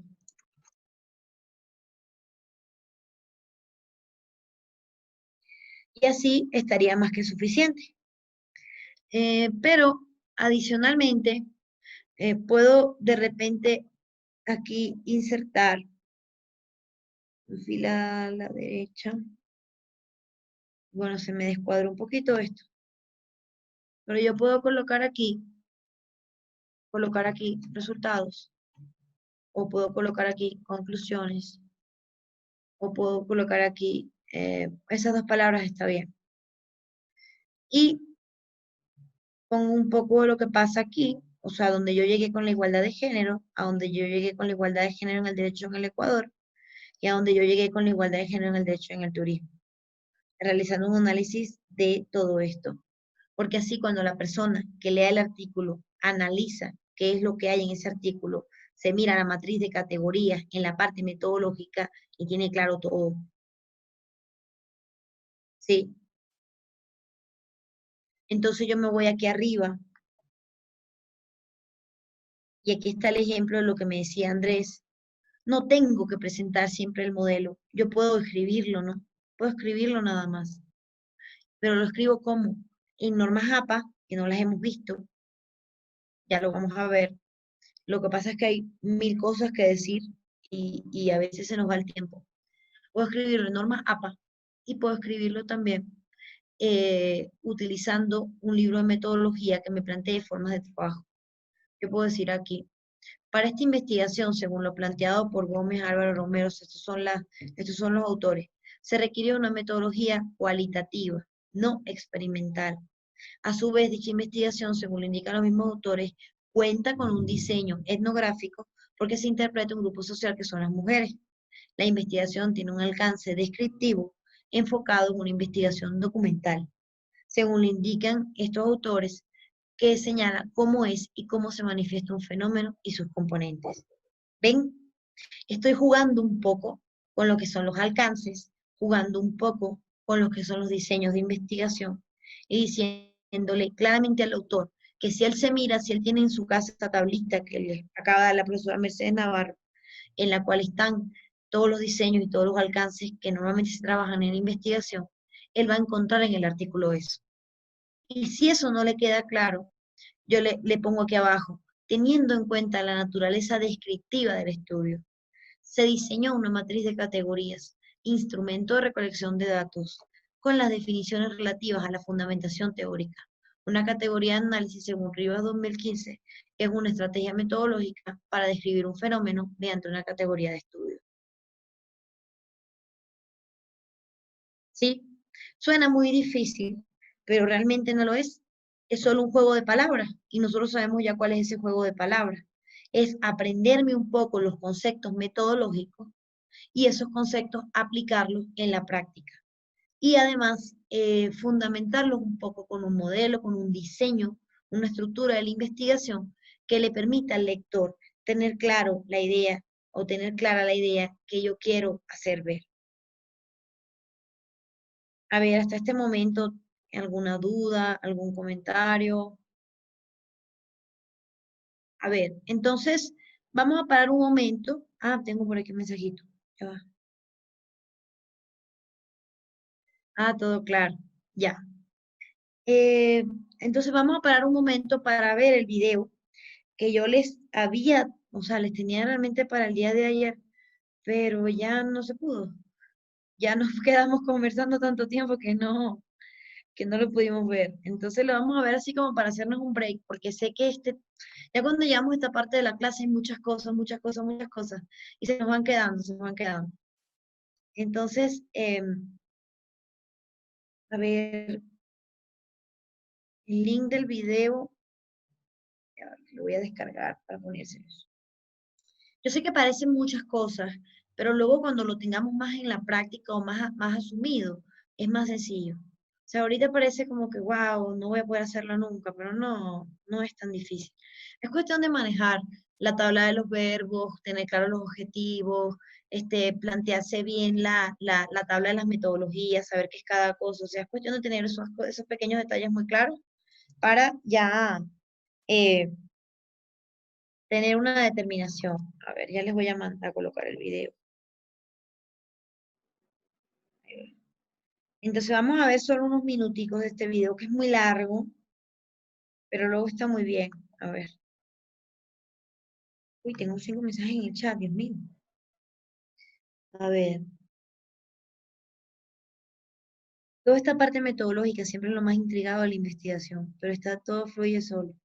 Sí, Julio, es lo más, o sea, se intriga un poco, pienso, de repente no puedo hacerlo, pero yo creo que si nos enfocamos en tratar de siempre manejar una estructura para hacer las cosas, lo logramos tan tranquilamente. O sea, tranquilamente. Si yo siempre tengo a mi mano mi tablita de los verbos, mi tablita de lo que es cada tipo de investigación, no voy a tener problema. A ver qué dice aquí. Doctor, en su experiencia, ayúdeme indicando si la revista al momento de contabilizar fuentes bibliográficas también considera la jurisprudencia en la doctrina o solo los artículos científicos. Uy, esta es la pregunta de toda la vida. Es decir, cuando te dicen fuentes bibliográficas deberían considerarlo todo, pero como todo depende de cada revista. Hay revistas que te dicen quiero 15 autores, así tú pongas 10 leyes, quiero 15 autores. Entonces siempre depende de lo que dice la revista. Tienes que mirarte siempre las normas de la revista para escribir casi cualquier cosa, Gabriel. A ver, entonces, vamos a ver el video un momentito para refrescarnos unos minutos, unos 4 minutos máximo y seguimos, ¿ya? ¿Están viendo la pantalla allí? Y díganme si se oye. ¿Se oye? No hay No se escucha, audio. doctor. No se oye. No se escucha. Ya voy a ponerlo con el audio como me enseñó, ya va. Ya, Share Computer Sound. Ahí está. Ahora sí se oye. Sí, ¿no? ¿Se oye? Se escucha. ¿Qué vemos en ¿Se esta oye? imagen? Sí, se escucha. Vemos simplemente un niño pequeño o vemos el nacimiento de Jesús con sus ángeles, con María, con José, al revés, con el niño Jesús, con los Reyes Magos. ¿Qué vemos aquí? ¿Vemos simplemente a Don Quijote o vemos a Don Quijote y Sancho? ¿Y en esta? ¿Vemos simplemente dos ancianos mirándose entre sí o somos capaces de ver a dos mexicanos tocando la guitarra? Depende. Pues, al igual que pasa con estas imágenes en la vida, todo depende del modo en el que todo se mire. Fíjense, entendemos y vemos las cosas no como ellas mismas son, sino como nosotros mismos somos. No vemos el mundo como es, vemos un mundo moldeado por las peculiaridades individuales de nuestras mentes. Todo está moldeado por nosotros, por nuestro yo. Todos y cada uno de nosotros tenemos un yo especial aquí dentro, un yo oscuro, escondido, oculto y desconocido. Aquí dentro se encuentra nuestro verdadero yo, nuestro guía, nuestro verdadero profesor. Un profesor que, como muy pocos, te enseña a observar cuando antes veías. Un profesor que tras 20 años oyendo te dice que tienes que parar de oír para empezar a escuchar y tienes que empezar a pensar para dejar atrás el juzgar. Un profesor que no le importa suspenderte siempre y cuando aprendas a no rendirte y a ser consecuente. Personalmente, nunca conocí a este profesor dentro del recinto escolar. Es más, nunca me lo presentaron. Pero, ¿quién es este profesor? Se estarán preguntando. Solo les pediré una cosa durante toda mi ponencia, solo una. Sigan conociéndolo conmigo y no se queden en el nombre, que está demasiado sobrevalorado. Se llama pensamiento crítico, o al menos así lo llamo yo. Según la RAE, la palabra pensamiento se refiere a la actividad, la acción y el efecto de pensar. En cuanto al adjetivo crítico, esta explica que este adjetivo describe algo como perteneciente o relativo a la crítica, la cual el diccionario de Oxford define como el conjunto de juicios u opiniones que responden o proceden de un análisis. Es decir, tras este rollo podríamos decir que el pensamiento crítico es el pensar mediante un conjunto de juicios u opiniones que responden o proceden de un análisis. Y ahora es cuando me pregunto yo, si el pensamiento crítico es eso, es decir, si el pensamiento crítico es pensar mediante un conjunto de juicios u opiniones que responden o proceden de un análisis, ¿qué diferencia hay entre pensar y pensar críticamente? En mi opinión, pensar es igual a pensar críticamente. Si uno no piensa críticamente cuando piensa, uno no está pensando.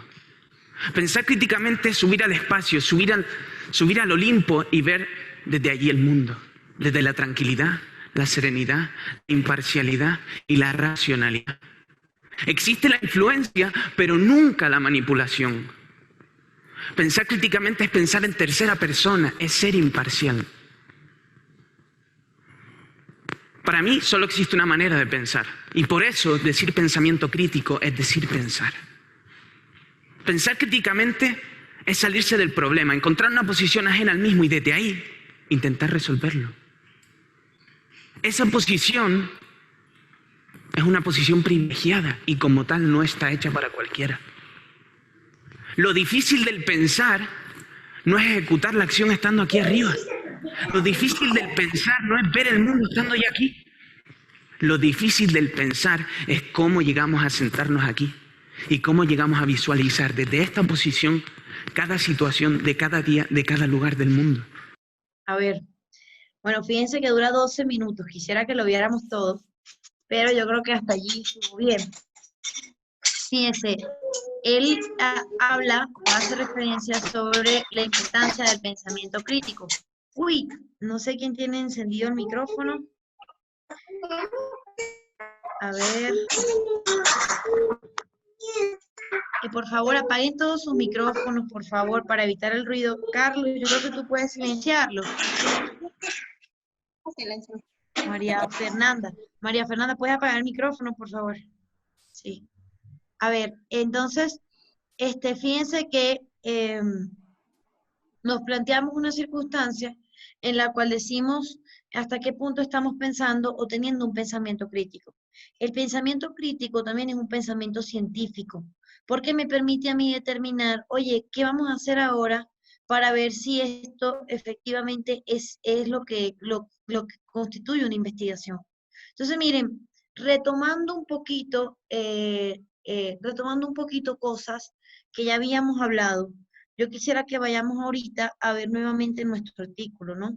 Fíjense que ya lo tenemos un poquito estructurado, porque, a ver, uy, no puedo moverla. Ya. Entonces, lo tenemos un poquito estructurado, porque ya tenemos un título. Dijimos que los títulos tenían entre 12, 13 palabras y hasta 17 en una versión muy moderna, ¿no? Perdón, muy tradicional, porque modernamente cada vez tienen menos los títulos. Esto que vemos aquí, estas fotos que ustedes ven aquí, son cosas que normalmente piden las revistas, es decir, no es una camisa de fuerza, no necesariamente yo tengo que poner mi foto y mi nombre, con que ponga mi nombre basta, pero esto depende mucho de la revista. Y luego está algo por lo que nadie me ha preguntado nada, que es el resumen, ¿no? El resumen lo escribo al final del artículo. Por eso no hemos hablado del resumen todavía, porque yo lo miro al final. ¿Por qué lo hago al final? Porque el resumen es, valga la redundancia, un resumen. Entonces, él supone que yo coloque allí todo lo que se dio o todo lo que ocurrió en el artículo, y eso yo no lo he escrito todavía, ¿no? Porque yo todavía estoy haciendo cosas del artículo, cosas. Entonces, todavía no puedo llegar al resumen. Entonces, bajo no aquí. Y veo, esto lo vamos a explicar ya al final, que se pone también, que está en la introducción. ¿Qué les había dicho que era la introducción? Les había dicho que la introducción eran los objetivos específicos de la investigación y que esos objetivos específicos eran lo que yo me planteaba como investigador, yo, Mercedes Navarro, para yo ver en qué condiciones voy a seguir con esta investigación. Y yo les dije que cuando hacíamos esos objetivos específicos, era lo mismo que poner esta fundamentación teórica, ¿no? Para no confundirlo, vamos a ponerlo en la misma línea. Vamos a decir aquí que la introducción realmente es una fundamentación teórica. Entonces aquí va el cuerpo de la investigación, ¿no? Y yo sé que ese cuerpo de la investigación también es los objetivos específicos que yo me planteé voluntariamente, o sea, yo sola. Y que nosotros habíamos quedado el otro día que iban a hacer estas tres cosas. Entonces yo, cuando haga mi artículo, mi cuerpo, mi desarrollo del artículo va a ser sobre estos tres temas. Y al lado de eso, ¿verdad? Al lado de la introducción va la metodología. La metodología ya la hicimos. ¿Cómo es la metodología? Repitiendo, es aplicar todo lo que vimos hoy en esos cuadros así, obviamente que yo les di, que son unos cuadros así como muy sencillos, que está todo así muy tipificado, es aplicar todo eso al mundo jurídico. Miren, al mundo jurídico no, al estudio que yo estoy realizando. Y al lado de la metodología, cuando yo digo voy a describir una variable o voy a hablar sobre un tema determinado, a mí me gusta colocar un modelo, que es este modelo que vemos aquí, que está aquí abajo. Ay, me fue el modelo. Sí. Aquí está el modelo. Entonces, este modelo que yo veo aquí, lo voy a pasar para arriba para la metodología, porque creo que se me corrió el momento que estaba con el apuro de colocarles el video.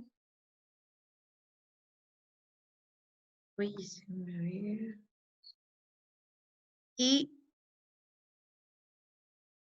esto va aquí. Y lo coloco así. Entonces digo, ya tengo aquí la metodología.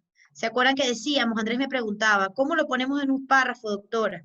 Y yo le decía a Andrés, te miras la tabla, te imprimes la tabla, y esa tabla tú dices, vamos a ver, o sea, como todo está muy sencillo en esa tabla, yo me voy a leerlo y voy a decir, a ver, ok, yo creo que mi trabajo es de teoría, yo creo que mi trabajo es de análisis, o sea, y de una lo voy verificando. Entonces, hablo esta metodología y al lado de la metodología hablábamos de este cuadro que era, como decíamos, un modelo. Entonces yo planteo este modelo. Esta es opcional porque esta parte de la tabla es opcional porque yo lo puedo plantear más abajo. Entonces yo diría con que lo pongamos así, para mí es suficiente. Fíjense, hay un libro y no es por alardear, no es por alardear, pero a mí me gusta mucho y yo sé que, como dicen, se admiten opiniones en contrario, pero esta información muy cortita que yo les he compartido con respecto a la parte metodológica es de un libro de mi universidad que a mí me gusta mucho. Y, a ver, luego muchas personas me han dicho como que bueno, pero es que no es el mejor libro de metodología. He escuchado ese comentario, pero cuando uno está empezando a estudiar y uno quiere saber cosas sencillas y tú quieres aprender las cosas de la forma sencilla, a mí me gustaba mucho esto hasta que yo me leí este libro, que estoy segura que lo tiene Andrés, estoy segura que lo tiene Cristian, que son los estudiantes que están ahorita en mi curso. Y mira, este libro se llama así, ay, no se puede ver, se llama La investigación científica y las formas de titulación. Este libro se hizo en mi universidad, no lo escribí yo, ¿no? Se hizo solamente como para las formas de titulación de los estudiantes, para arreglar este tema, etcétera, pero terminó siendo toda una guía, ¿no? Para estas cosas, porque se dedica una buena cantidad de páginas a todos estos cuadros que yo les presenté, pero claro, yo se los presenté resumidos, ¿no? En cambio aquí viene explicado todo, y a mí me gusta mucho porque es muy bueno. Yo creo que un profesor o una persona que quiere ser investigadora tiene que tener un libro de metodología en su casa. No les digo que elijan el que yo elegí, ¿no? Pero a mí me parece que es muy bueno porque está muy sintetizado todo y está hecho de una forma muy sencilla. Entonces, bueno, a ver, ¿qué más hay que ver? Nos falta ver, a ver, nos falta ver de lo que estábamos viendo, nos falta hablar de una pequeña diapositiva que les voy a explicar y ya la parte de las citas y las partes de publicación lo dejamos para el sábado. No importa si nos da tiempo porque, a ver, el sábado, Carlos, el sábado igual tenemos 2 horas, ¿sí, no? ¿O son 3? 2. Carlos. 2 Ah, horas, 2. Mercedes. Ay, yo quisiera que fueran 3. Porque es que me pone a hablar de estas cosas y toda la vida puedo pasar ahí explicando. Pero, bueno, son 2, no importa, nos ajustaremos al tiempo y a las circunstancias. Entonces, bueno, me queda por darles, a ver qué me dicen por aquí. Me mandaron un mensajito, ya va. Ay, se me fue. A ver. Espérense un momento. No me abre el chat. Aquí está. Ah, Janet dice, sí, que sean 3. Yo por mí me quedo 3. Pero bueno, ya son otras cosas que no No, decido yo. profe, solo 2 nomás. Cristian, tú, Profe. mira, ya tú me has tenido en tu vida académica como 4 años. Ellos recién me conocen. Sí, profe, sí. Está bien. Bueno, entonces, vamos a terminar de ver aquí esto y ya les juro que hacemos el quiz y descansamos un poco. Sé que hoy les he dado bastantes cosas. Entonces, bueno, quedó claro lo de la matriz, lo del modelo. Ya nos despedimos de la metodología. Es una de las partes más complejas de los artículos. El sábado fresco vemos la parte de cómo citar, que eso es fácil, o sea, es fácil porque eso es nada más aprenderse las fórmulas que yo les voy a poner aquí con ejemplo y vemos la parte de cómo publicar.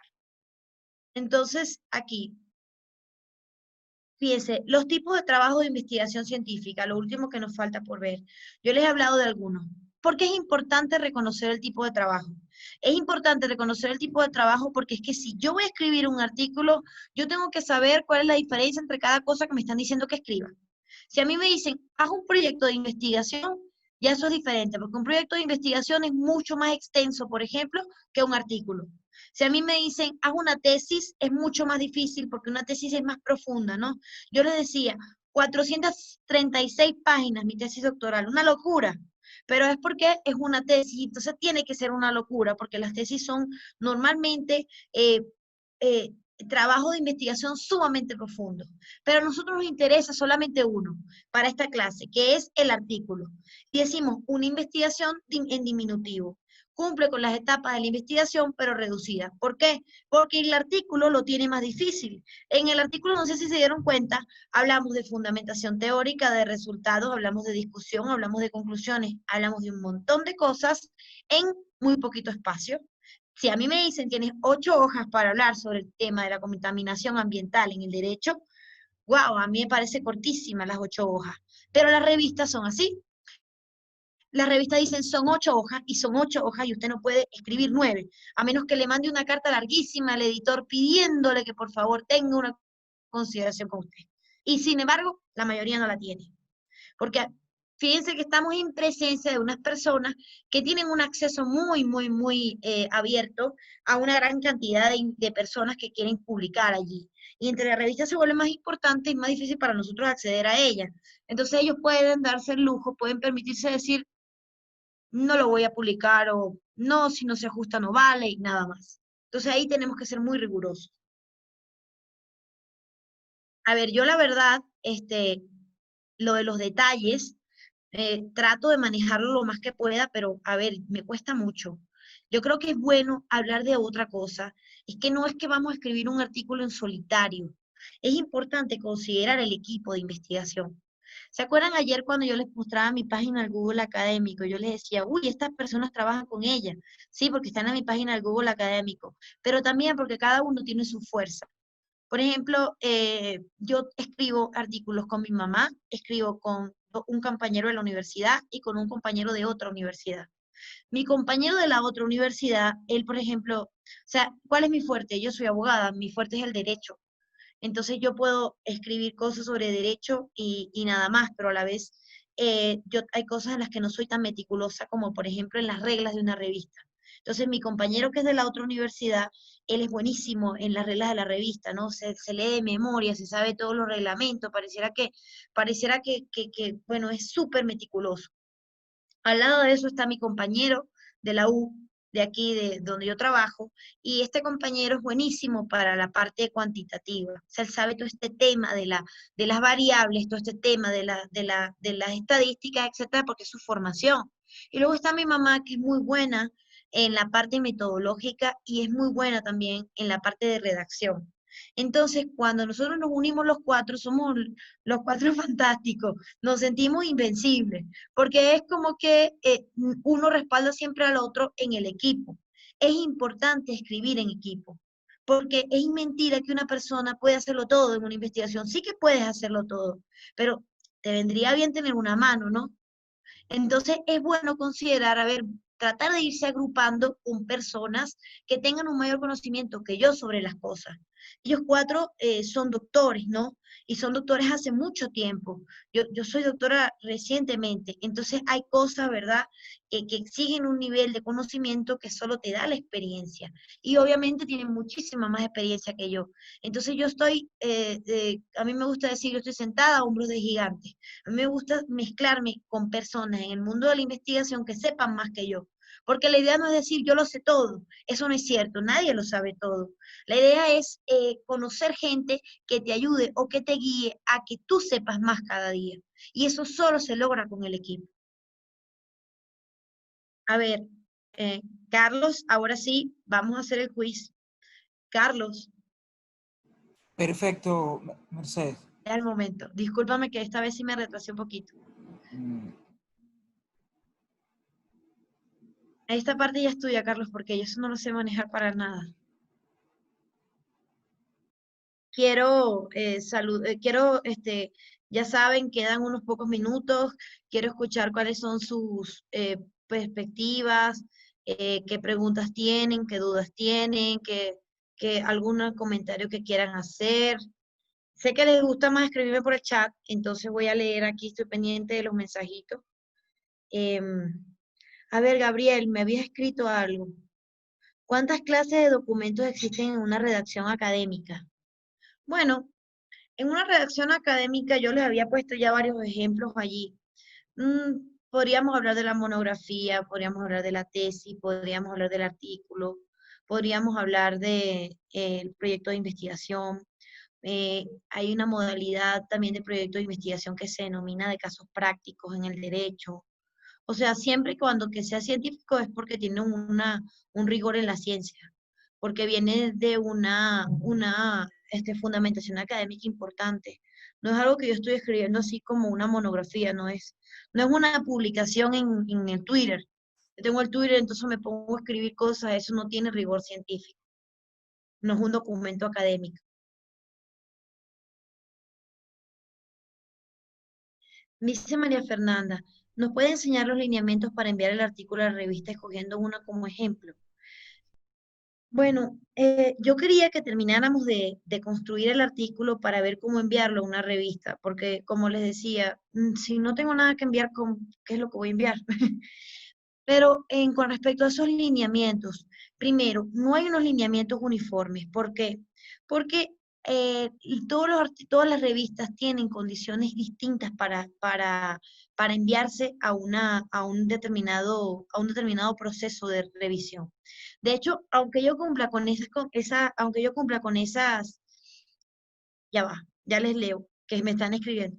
Aunque yo cumpla con esas limitaciones, aunque yo cumpla con todas esas indicaciones, puede ser que no me apruebe mi artículo, porque la revista está saturada, porque ya tiene el número completo. O sea, quiero que sepan que no son cosas como para desanimarnos, sino que son cosas que pueden pasar.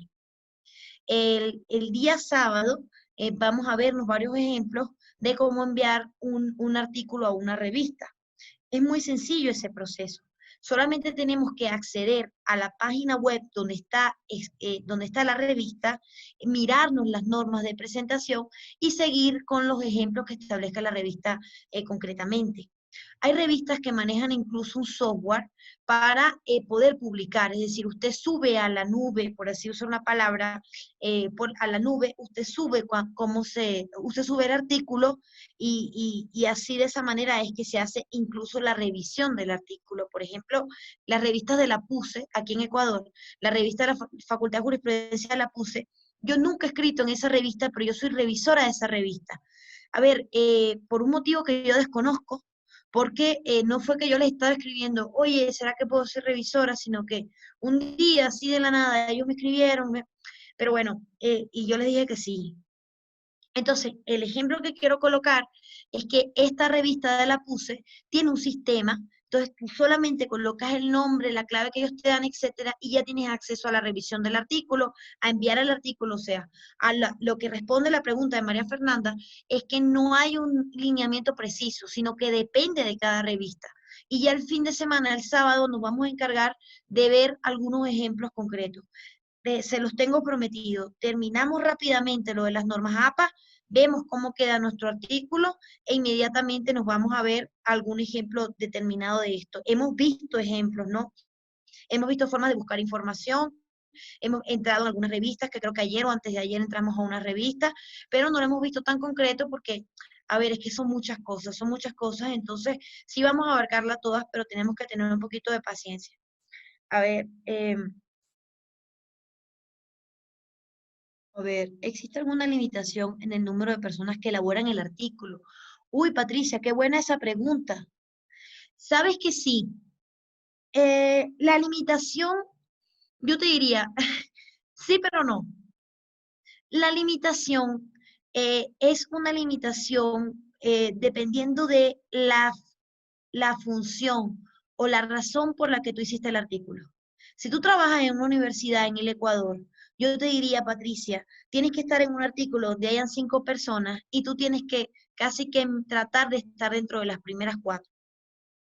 ¿Por qué? Porque las regulaciones del CNCI y todo este tema de la educación superior en Ecuador establece que tenemos que estar dentro de los primeros 4 autores.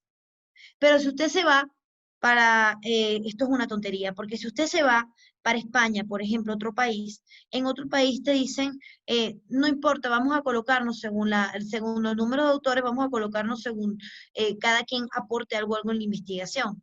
Y podemos ser 7 en una investigación o 8 en una investigación y no pasa nada. Pero esto depende mucho de la regulación que tenga la educación superior, porque puede hacer que yo te diga, sí, pónganse los 6, los 7, los 8, y luego esto no te sirve o no te cuenta dentro de un indicador de la universidad. Entonces yo diría es importante decir, a ver, preferiblemente 5, preferiblemente 4 y casi que tú tienes que estar dentro de los primeros 4, por lo menos en Ecuador. Tendría que mirarse de forma particular en cada país. A ver, ¿qué revista nos puede recomendar para aplicar? Esta es la parte práctica. esa revista que nos puede recomendar para aplicar. Yo no les voy a decir, escriban a tal revista que sí les van a aprobar el artículo. No, yo diría, lo que podemos hacer, o lo que podemos hacer, lo que podemos ver, es primero mirarnos la página de la revista y mirar qué condiciones tiene. Fíjense, vamos a ver un ejemplo así muy rápido, porque ya sé que estamos con el tiempo, pero bueno, ya.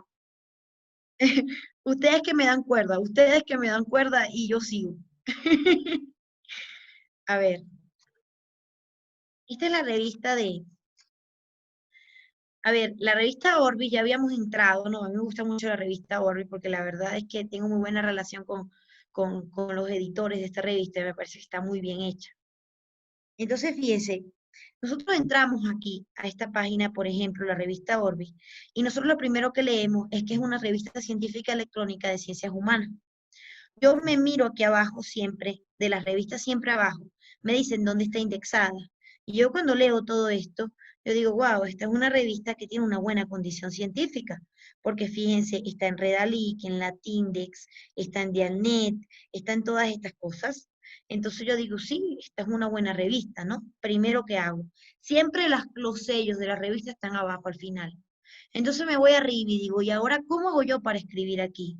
Pues tengo que leerme algunas cosas para escribir en una revista. Podría decir, información para los autores. Y normalmente en información para los autores, me explican a mí, en cada revista me explican a mí, cómo puedo hacer yo para publicar allí. Evaluación de trabajo, procedimientos, cómo enviar un artículo, políticas de acceso, aviso de derechos de autor, declaraciones de ética, exención de responsabilidad. Entonces yo para publicar tengo que mirarme todos estos procesos y adaptar mi artículo a todas estas cosas. Nosotros estamos trabajando hoy con un modelo estándar de artículo que no necesariamente responde a todas las revistas. Puede hacer que sea esto diferente, ¿sí? Entonces, un ejemplo rapidito, porque ya lo vamos a ver con profundidad el sábado, ¿no? Les digo un ejemplo rapidito ahorita, algo que se me ocurre así muy rápido. A ver, vamos a ver, doctora, tal vez puede enviar nuestro artículo científico hasta donde él hemos desarrollado para seguirlo analizando. Muchas gracias. Andrés, sí, les puedo enviar algunos ejemplos de artículos científicos que ya yo tengo publicado. Ese concretamente no está publicado todavía. Ese está en proceso de publicación. Pero sí les puedo enviar otros que ya tenga publicados. De hecho, sí, mañana en la mañana mañana en la tarde, para decirles la verdad, les prometo que les envío. Porque si les digo en la mañana les miento, porque es que yo tengo clase en la mañana y yo, así como me quedo con ustedes, me quedo con mis alumnos explicándoles cosas. No son tan perceptivos como ustedes, o sea, no me hacen tantas preguntas, pero bueno. A ver, ¿podría escribirnos el nombre de la revista por aquí, doctora, por favor?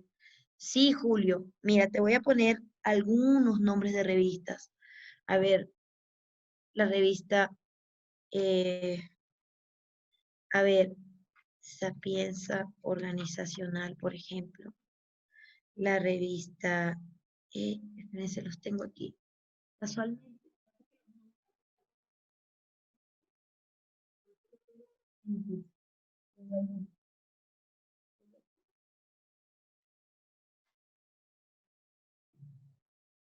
Fíjense, tenemos algunos aquí. Esta revista también es buena, pero esta es de Scopus. Es muy amplia. La Richman. Tenemos la revista.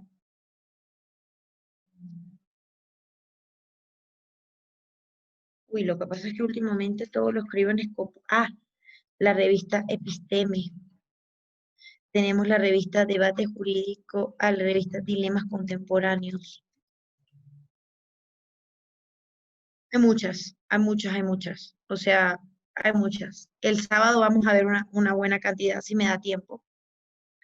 A ver, ¿qué más me dicen por aquí? Esos son algunos ejemplos, Julio. A ver. Muy gentil, Orbis. Sí, fíjense, la revista Orbis, yo con ellos tengo muy buena relación. De verdad, y me parece que es una muy buena revista esa también. Vamos a ver, gracias doctora, a ver. Gracias por su respuesta. Un alegato jurídico, vamos a ver qué dice. Uy, me dice, creo que es Alberto. Dice, un alegato jurídico se puede considerar un documento científico. No se puede considerar un documento científico, pero sí se puede considerar parte de un documento científico. Pues acuérdense que decíamos cuando hablábamos de los documentos científicos, que teníamos que hablar de otros autores, de personas que han publicado, de doctrina, ¿se acuerdan de esa palabra? Yo les decía, teoría, metodología, siempre. O sea, no puede haber un artículo que no tenga teoría, ni un artículo que no tenga metodología, porque es que algo tengo que decir, porque en el derecho la mayoría de las investigaciones son cualitativas, y al ser cualitativas, pues algo tengo yo que centrarme en lo que ha dicho otra persona. A ver, más preguntas. ¿Tienen alguna otra pregunta, un comentario, algo que me quieran decir?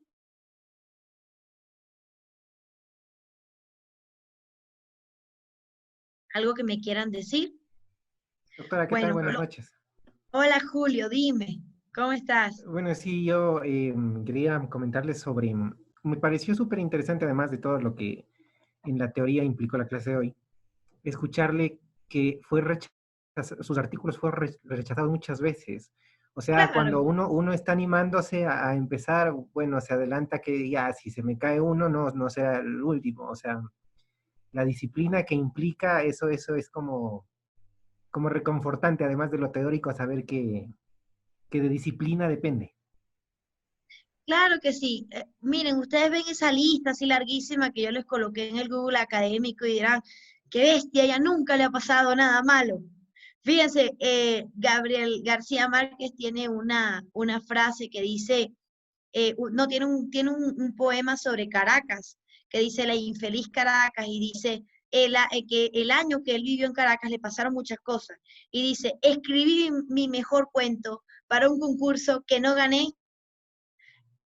y fíjense, a mí me pasó lo mismo con un artículo que yo tenía, que yo sigo pensando que es uno de mis mejores artículos, y la revista a la que yo envié ese artículo me rechazó el artículo, y yo me sentí tan mal. Y yo creo que pasé toda la noche pensando, ¿pero por qué? No lo entiendo.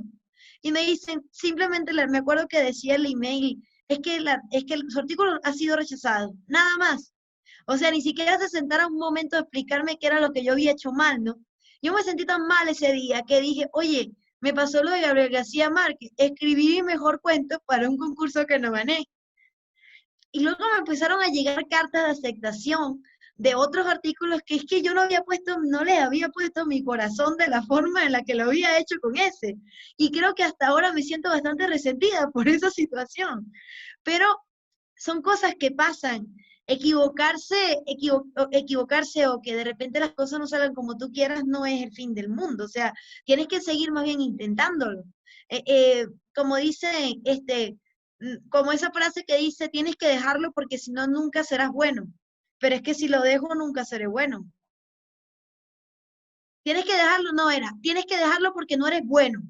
Y entonces yo ahora respondo, es que si lo dejo, nunca seré bueno. O sea, hay que seguir intentando. Eso no importa que te lo rechacen. Bueno, yo tengo un amigo que cuando le rechazan un artículo, a los 5 minutos lo está mandando a otra revista. Y tengo un amigo que cuando se la rechazan le arregla las cosas y lo envía a otra revista, pero en el momento, ellos ya se quitaron hasta el sentimiento que yo todavía tengo cuando me rechazan algo. Ellos ya perdieron eso. A ver, ¿cómo se puede aterrizar un tema de derecho? Dice Gloria, ¿cómo se puede aterrizar un tema de derechos humanos, violencia de políticas públicas, sin que se sienta muy disperso? Es decir, un tema internacional pero enfocado a un país, México, por ejemplo. Ya va. Doctora Mercedes, el problema del monopolio institucional difícil de romper. El problema del monopolio, el monopolio existe, el monopolio es una realidad, aquí y en Japón. Pero yo pienso que yo creo mucho en el mérito. O sea, el que es bueno es bueno. Y hay que siempre seguir intentando. Y si yo no soy bueno, yo tengo que seguir. O sea, yo voy a entrarme a todos los cursos de la doctora Mercedes Navarro hasta que yo aprenda algo que yo pueda ser yo mismo, no importa. Yo le decía, yo decía yo tengo una profesora en la maestría, ella era muy mala conmigo. Yo cada vez que la veía, que iba a una reunión con ella, para mí una tragedia, era, Dios mío, no puede ser que yo otra vez tenga que verla. Ella me mandaba correos que decían, Imagínense, yo era muy joven, todavía lo soy, pero era mucho más joven y yo estudiaba, o sea, no, estaba aprendiendo. Y ella no era así, que con esa sonrisa y esa carita diapositivas de colores, no, o sea, ella me llegaba y me mandaba un correo, hola Mercedes, eso que me enviaste es una parte de tu tesis porque sinceramente no sirve para nada. Replantéate si vas a seguir estudiando en esta universidad. Y cuando tengas algo bueno me avisas. Saludos. O sea, era una cosa que era pues como para ponerse a llorar, para ponerse a llorar. Y yo digo, o sea, hay que seguir intentando, no importa. Ella me dijo todo lo que me dijo. Y cuando yo publiqué mi primer libro, se lo dediqué a ella. Y le dije, profesora Yolanda, le dedico mi libro porque si usted no hubiese sido tan duro, tan dura conmigo, no hubiese sacado lo mejor de mí. Entonces yo le agradezco a usted que haya sido tan difícil. Y sí, las adversidades son esas, hay que seguir adelante. A ver qué me dice la compañera, otra vez. Gloria me dice, ¿cómo podemos hacer un tema de derechos humanos y violencia estructural de políticas públicas sin que se sienta disperso? No es disperso, Gloria. A ver, el derecho se puede mezclar con varios temas. Nosotros podríamos decir, no sé, a ver qué se me ocurre, la violencia, podríamos hablar la violencia de género en las esferas de poder, una transgresión una transgresión a los derechos humanos. Podríamos hacer un tema sobre eso. Decir, oye, en las políticas públicas de Ecuador se redujo el presupuesto que iban a estar enfocado hacia la igualdad de género.